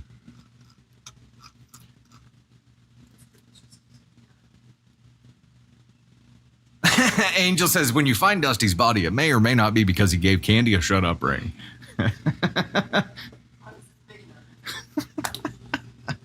Okay, the majority of voters going AskCon. Oh, wait, we have a tie. We have a tie for AskCon 1 and NTA. The two opposite ends of the spectrum? Okay. Typically, there's an ultimatum attached to a shut up ring. I didn't even know that this was a thing. I guess I'm going to learn today. If it's a pearl, you'll shut up? You really want a pearl ring? A real pearl? Huh. Okay. I guess I'm in the market for a pearl ring, y'all. A real pearl. Well, the microphone's right in front of your face. I don't know why you're telling me to tell them why. My mom had one when I was growing up, and it was like really dainty and pretty, and so it's just always been something that I really liked. Okay, I'm on the hunt. A real pearl ring, y'all. Help me out. Help me find one. Help me find it. Help me, Tom Cruise. Help me, Oprah Winfrey. All right, here we go. Beyond a shut up girl or a shut up girl. A shut up ring is when your girl's pestering for the next step in a relationship and you just get you an engagement ring to get you to STFU. Got it. Okay. All right, let's dive in. My 22 male stepbrother, Noah, 24 male, met his girlfriend, Lily, 22 female, years ago through me as we are longtime friends. They've been dating for several years now, and my stepbro has never shown interest in proposing to her. I know this. Sorry, words are hard. I know this has been bothering her because I've seen messages on his phone where she has sent engagement rings. I've heard her outwardly mention her Pinterest board dedicated to engagement rings, and countless times she's mentioned how she'd want to plan her wedding in front of us. My stepbro always gives her the, yeah, okay, response, or says she can do whatever she wants because it doesn't matter to him. In my opinion, not caring about your wedding is a huge red flag, probably because he never planned to get married.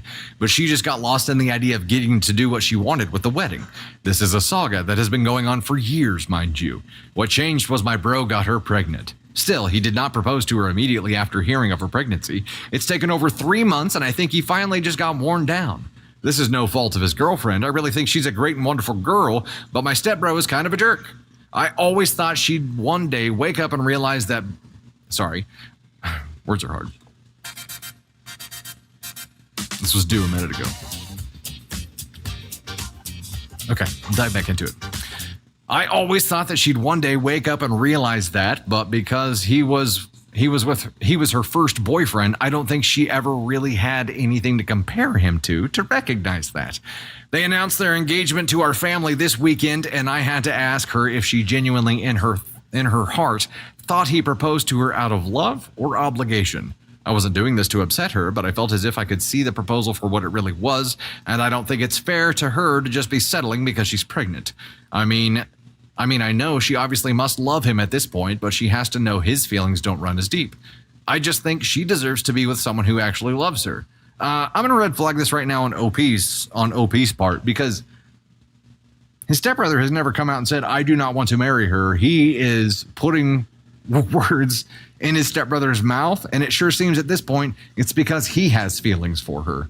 And I think you guys, OP has the crush on her. OP's got feelings for her. That's why he's creating this reality in his head, and he's like, he doesn't love you as much as he should, and the he should part is as much as I would. That's dangerous.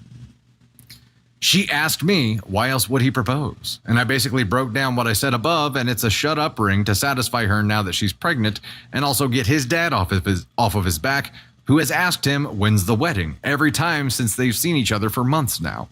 She didn't even try to deny it because it was so obvious. She just said, I think I need to talk to Noah. And they left soon after to expectedly have a much needed combo. I guess she waited a few hours to tell him because Noah showed back up at the house later that night just to rage at me over what I said to Lily, as he should. It was insane, which accurately describes him as well. A clear example of how he's a loose cannon and lacks stability that Lily needs right now. I felt like I was in high school again when he was flying off the handles and his dad was having to hold him back. Before he left, I basically told him that the truth hurts, and he can't blame me for the doubt that his actions have placed on his intentions. He told me I was an asshole for upsetting Lily and to stay away from her. I responded that he wasn't a king and didn't get to dictate our longtime friendship. Am I the astronaut for being honest with my friend? Yeah, because I don't think you were. Also, OP, you're an asshole for not being honest with yourself. That's the biggest thing you're an asshole for here, which has led to all of these other problems. He has never confided in you that he does not want to marry her. He has never told you that he was proposing out of obligation. He never gave you any indication other than not getting actively involved in like wedding planning and being excited about things. You cannot take somebody's lack of excitement and write a whole fucking novel for how they do not care. And this is obligation, and he does not plan to marry her, and he can't provide her stability. Everything that you're saying is a red flag against you, not your stepbrother. While, yes, she deserves all of these things, you cannot say that he is not going to give her any of these things because you don't know. It's their relationship. You don't get to decide. You don't get to come out and say this is how someone feels when you don't know. You just decided in your mind that he didn't feel this way about her because he wasn't expressing it the way that you would. He wasn't giving her the life that you would. At some point, you're going to realize that all of this is coming from a place of jealousy, and then you're really going to feel like an asshole. Are you guys seeing the same thing? Or am I seeing maybe he needs a shut up ring? Totally radical. Yeah. He knows. Jay Frogger, you say he knows. He knows that he has feelings for her. He's just in denial. He's willing to risk her happiness on his fantasy being correct. Emily Nelson. Agreed. And now he's already harming their relationship because it's not going the way that he would have it go. I think for him, he finally spoke up and finally meddled. He waited until she was pregnant and Stebro had proposed. He waited until like it was too late. And once it was too late, it's like it bubbled over inside of him. And he's like, well, now I have to meddle. Now I have to destroy this because if it keeps going the way it's going right now, I'll never get to be with her. Okay. OP, I'm going to give you this. Nancy, he should have talked to his stepbrother first. Agreed. He's got this narrative in his mind, though, that his stepbrother is a caveman, though. And that, It's not worth talking to him. The respectful thing to do would have been to have that conversation and be like, hey, is this legit? Or are you doing this just because you have to? Like, how do you feel about this? Like, getting to the, instead of just putting words in his mouth. And I think where stepbrother, this is not his fault. This is not the stepbrother's fault. But giving people blank lines or no response allows people to write their own response. Always finish the sentence, right? So in this case, because he didn't say how he felt, his stepbrother was able to just concoct his own version of anything because he hadn't said anything contrary to it. And if he hadn't said anything contrary to it, it must be true, right? No, that's an ad hoc fallacy. That's not, you can't go around making up your own realities for people, but he's making this up because he has these strong feelings for her. OP, if you're not already in counseling, highly recommend you do it. Tell your counselor, your therapist, this story, and then start from there. Start from there. Classic anime queen, I agree with this. He is at the very least in love with her, if not dangerously obsessed. This is not healthy, OP. You can really care about somebody and you say you were friends before your stepbrother and she got together. It's not healthy. Not healthy. So the question was, am I the astronaut for telling my brother's girlfriend that she just got a shut up ring? Yeah. I'm throwing you all the way to ask on one here because you are actively damaging a relationship that is in a very volatile state already because she's pregnant. They just got engaged. Nothing is, they're at the very beginning of their lives together and you're fucking with it because you're jealous. Giving you this too because you have this narrative in your mind that you've made up all your own and you're projecting it out there like it is reality. You're actually telling people that your version of reality is the version they should all accept, even when it pertains to their feelings. Like, this is how you feel. I don't think you get to do that. Hatter with the 20 super on the YouTube side says, I think everybody sucks here. OP for putting his foot in his mouth for his comment, the brother for not telling his girl that he does not want to be married, and the girl for not taking the hint that she will never get the ring she wants. So here's the problem. Here's the only problem I have with that take, Hatter, is that we don't know that the brother doesn't want to get married. And we don't know that his now fiance will never get the ring that she wants because they could be perfectly happy. He could love the hell out of her. He's just not the type of person who expresses these things out loud like that. So everything else here, saying that the brother doesn't want to be married to her and he just got her a shut up ring, that's all concocted by OP. We do not know that that's even true. And it feels like OP's jealousy is the only thing writing that book, which is obviously dangerous, terrible. Giving him the Delulu as well, which we did that, but I think it could be true. You know what? And even if it is true, you're still an asshole, OP, because you're still putting words in people's mouths and you're still meddling in relationships that are not your own. You don't have a place to meddle. And if you feel like you do, you need to be talking to your brother first before meddling in the relationship with his partner. Risa with the super says, I'm a planner, my partner is not. My partner would tell me, do whatever. I don't think I had any part in planning for our wedding, did I, Candy Thunder? I don't think I had any part in planning for our wedding. I did design the invitations. Yeah. Oh yeah, and the RSVP and the website. It's like graphic design. I did book the tent. Okay, I was a little bit involved. I was a little bit involved. Yeah, it was great. It was a DIY and it was fantastic. It was very, very nice. We hit the tiny goal to get Caden Thunder up here. Heck yes. TLS Journey leading the way. Katrina, MMS, AK Mary, MJ Newcomb, Meg's World, Bailey Chapman, Ashuri, in Puccini, Candy Thunder, Lorelai, Stacy Lynn, Mama Silver. Can I get a save on the rest? Are y'all ready for Caden Thunder? Is Caden Thunder ready for Caden Thunder? Heck yeah. Candy Thunder, Joanne Butthead, Candy Heart, Roberta Snyder, Andrea the Kitty Cat, Janice C 2014, C Sizzle 79, Trisha Nest, Violet Green, MJ Newcomb, TLS Journey, Stacy Lynn, Meg's World, AK Mary, Tony Spark, Alicia K Cox. We've got Faux Fox, Totally Radical, Erica Eternal, Lynn Coleman, Adele McFadden, Holly Jill Talk, Deer Hunter 91, Ashuri X, Aunt Sue 257. We've got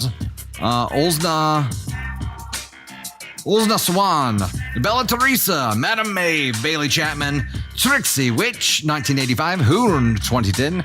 I am Gen X Mama Bear, Olivia and Sons, Mama Silver, Personalized to Perfection, I think it is. Lorelei, Inbolcini, Trisha G, Katrina MMS, Akasha, Ghosty Marshy, Fornatas, Jordan, a Jeep Granny, Adventures with Pam, Brandy Hicks Davis, and Amaldine Shepard. Thank you all so much for the love. I'm going to get up the next goal here, which is going to unlock on the TikTok side a top gifter MMA, AMA, a top gifter AMA. No. It's number 5. I'm sorry, I was wrong. It is another spicy. Oh, this is the spicy mother-in-law story and Candy Thunder feedback. So we want to try to hit that goal while Caden is up here. That'll be the last one. Okay. Got it. Good spicy. So this spicy story apparently would be the perfect one to end on, and you can never get enough of Candy Thunder feedback, right? So we're going to go for this, and if you guys hit this somewhat quickly, we'll be able to make that the last story of the stream. Spicy mother-in-law story and candy feedback. Okay, we are going for 25 hundo. High Bears. Pinning it now. Caden Thunder's going to come up and entertain you for a second. We're running hard at High Bears right now. Let's get his intro going. Ladies and gentlemen, Caden Thunder!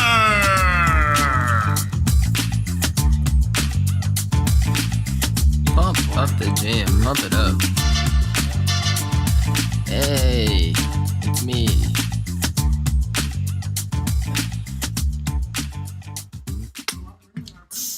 How's everybody doing? How are y'all doing today?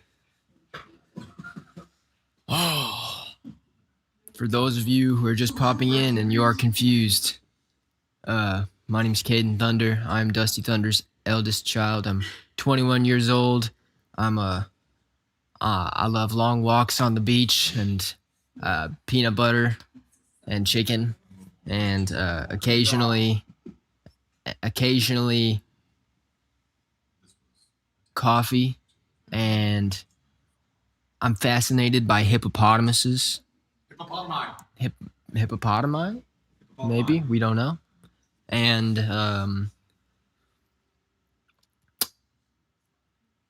yeah.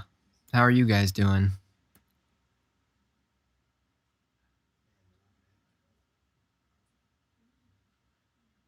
Hippopotami? Is it really hippopotami? Uh-oh. Inactivity detected. I don't know what to do here. I don't want to mess anything up. If I touch something, it's going to crash. Hey, step aside for a moment. TikTok, you silly Billy. All right, you're good. Hop on up. What up? Go ahead. All right, I'm back.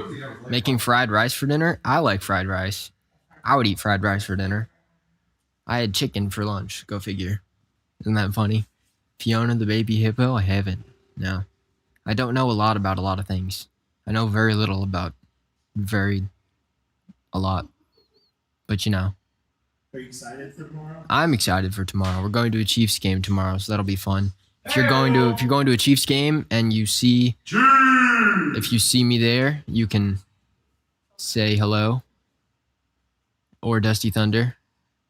He's a lot less awkward than I am. I'll say hi for sure. Awkward? You're less awkward. Yeah. Make sure to say hi to Ted.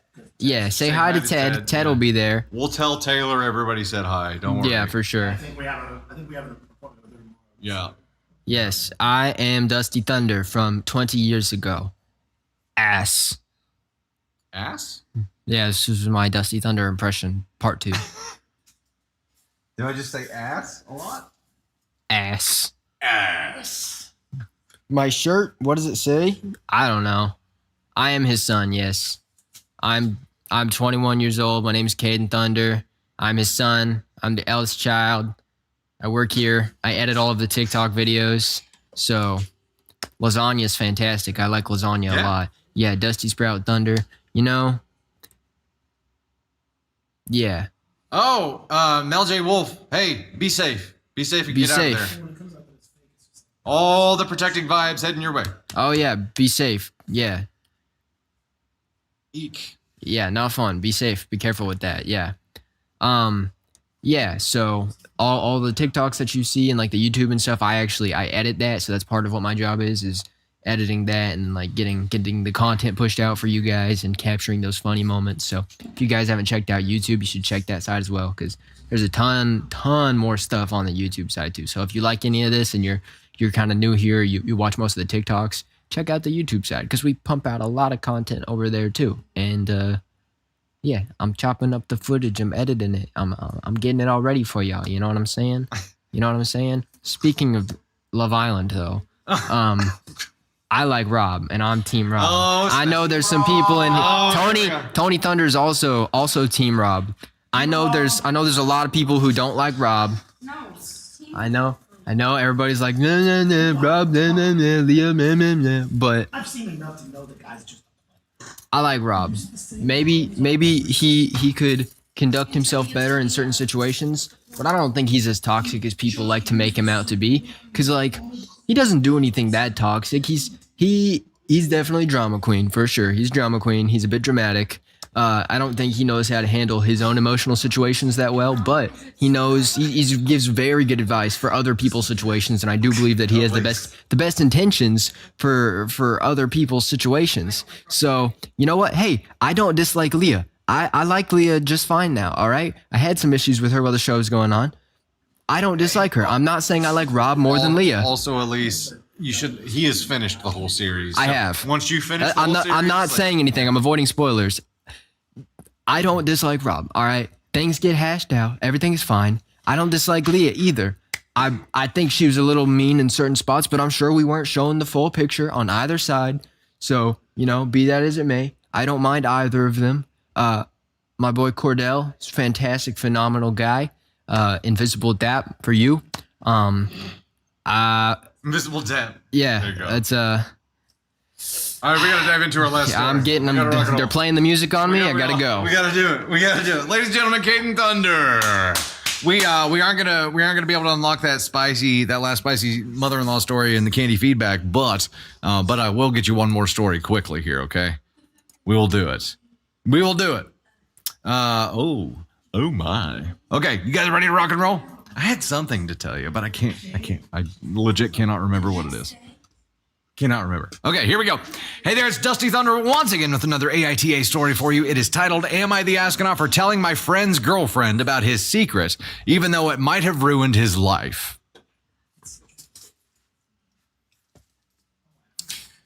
Let's get the poll started. 1 minute poll, ladies and gents. We're going to go a few minutes late here. Am I the astronaut for telling my friend's girlfriend about his secret, even though it might have ruined his life? I mean, with no other context, yes. Yes. I don't know how big of one, though. I'm going to go 3. In middle of road. It's like should have done it differently. Not could have, but should have done it differently. I'm going 3. But we'll see. We'll see. Am I the astronaut for telling my friend's girlfriend about his secret, even though it may have ruined his life? I mean, ruining your friend's life is generally frowned upon, right? And I mean, if it was a secret that was having a negative impact on her, or he was hiding something negative from her that was going to impact her life and you were saving her from it, there could be, it could come from a good place. It could just be jealousy that fueled it. Like the last story we read, it could be anything. It looks like AskOn 1 is going to take it on the TikTok side. We've got 2s and 3s and NTAs and ESHs all over the place. Keyword secret, Life with London says. 27% voted AskOn 1 on this side. Let's see where it goes. We're ranked number 2, ladies and gentlemen. In what? B5? Bingo. B5. We're ranked number 2 in B5. Bingo. Nice. Look at you guys go. You guys got this stream ranked number 2 in B5 today, whatever that means. What is B5? It's better than B6, but not quite as good as B4. Yeah. There is no B6. There's no B6. Oh, okay. Gotcha. C1. What? Okay, here we go.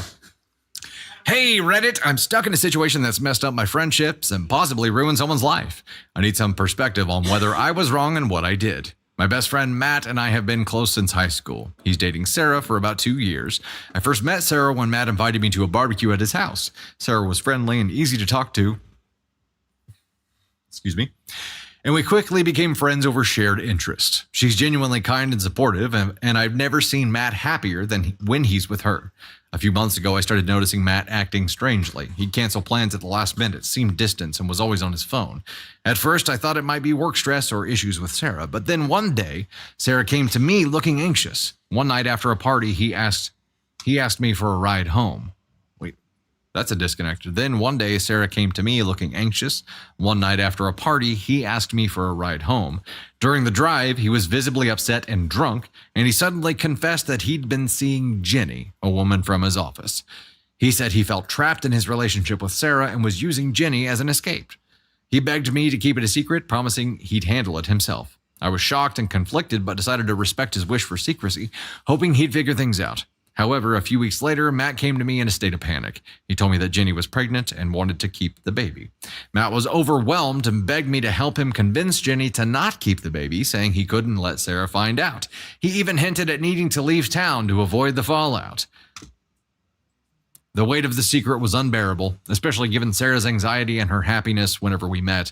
Then, one day, I was at a mutual friend's art gallery opening. I saw Sarah there, but I tried to act it off as if I didn't see her. Sarah approached and I looked anxious. She greeted me and we had a little conversation before she switched up the subject and I asked if Matt was planning to propose with a little smirk on her face, giving the look as if she knew we were hiding something from her. The writing here is very confusing, by the way. Sorry. I asked her why that is, and she said she's brought up the subject to Matt recently, and he seemed a little awkward after it, which she assumed meant that he was already planning to propose, and she didn't want to ruin anything. I felt a rush of guilt and knew I couldn't keep the secret any longer. I pulled Sarah aside and told her everything. Matt's affair, Jenny's pregnancy, and the entire mess. Sarah was devastated. She left the event immediately, and later that night, Matt called me furious. Sarah had confronted him, and their relationship fell apart. Jenny was also threatening to go public, adding to the chaos. Matt blamed me entirely, saying I had ruined his life and our friendship. Now our friend group is divided. Some think that I did the right thing by telling Sarah, while others believed I betrayed Matt's trust. I feel awful about the fallout. I didn't want to hurt Matt, but I couldn't continue lying to Sarah. So, am I the astronaut for telling Sarah the truth and blowing up Matt's life? Okay, hold on. It's not the fact that he cheated. It's not the fact that he impregnated his mistress. It's not the fact that he's been hiding all of this from his girlfriend this whole time. That's not what ruined his life. The fact that you told her about it is what ruined his life. This guy, not you, OP, your buddy, is a fucking brozo who can't be held accountable at all. Also, he was hoping Jenny wouldn't keep the baby just so his girlfriend wouldn't find out. Wow. This is an entirely selfish person who can't get over themselves. This is a person who is willing to do damage to other people's life, irreparable damage, with giving zero shits the entire time. This is a person that is a toxic piece of shitty trash that doesn't belong with anyone. And if he's going to get mad at you because you got put into a position where you had to say something, and I feel like you had to say something here. Yeah, it wasn't your secret to share. Yes, he trusted you with it. Yes, you said you wouldn't tell her. But when she cornered you and she starts talking about proposals, thinking that she's about to spend the rest of her life with this guy, I feel like any decent fucking human being would be like, no, honey. No, honey. I can see the hope in your eyes, and it pains me to see that you're being lied to. Your friend is a piece of shit. You are not a piece of shit for calling him a piece of shit. When pieces of shit get exposed, of course they lash out. Of course they point the finger at the person that exposed them. Of course they're angry and they act out. This dude is a fucking man-child. It's a man-child that ruined his own life, and if he's willing to blame you for it and not accept accountability for his own choices, he's just showing you his true colors even more. Now, again, it's not your secret to tell. Had you not been put in this situation where you could see that she was talking about marriage with stars in her eyes, and it was a one-on-one conversation, you felt like you had to end her pain, not let her get led astray any longer. I feel like that's the chivalrous thing to do. I feel like that's the right thing to do. He is unwilling to do the right thing. Your buddy, of course, is unwilling to do the right thing. And if you could trust this jabroni 1 inch to do the right thing and trust that he was going to do the right thing for her, you wouldn't have had to say a damn thing because he would have already taken care of it. So how long was he going to not tell her? Forever? And then at what point is it okay that she finds out? And no matter what, whoever she finds out from, they're the asshole. They're the person that ruined his life. It wasn't his decision to put his dick in this girl he works with. It wasn't his decision to cheat on her. It wasn't his decision to feel like he was trapped in this relationship and have to use his coworker to not feel that way. None of that. It's just the person that leaked it. It's their fault. They're the asshole. They're the coward. Have fun living a long, empty, dissatisfying life, you piece of shit. NTA for you, OP. NTA for you, OP. And out of my peripheral, I could see both of your heads pop up whenever the conversation got a little bit spicy. Yeah, bet your ass you don't have this friend anymore. But you know what? Look what this guy was willing to do to the woman that he says he loves. What would he do to you?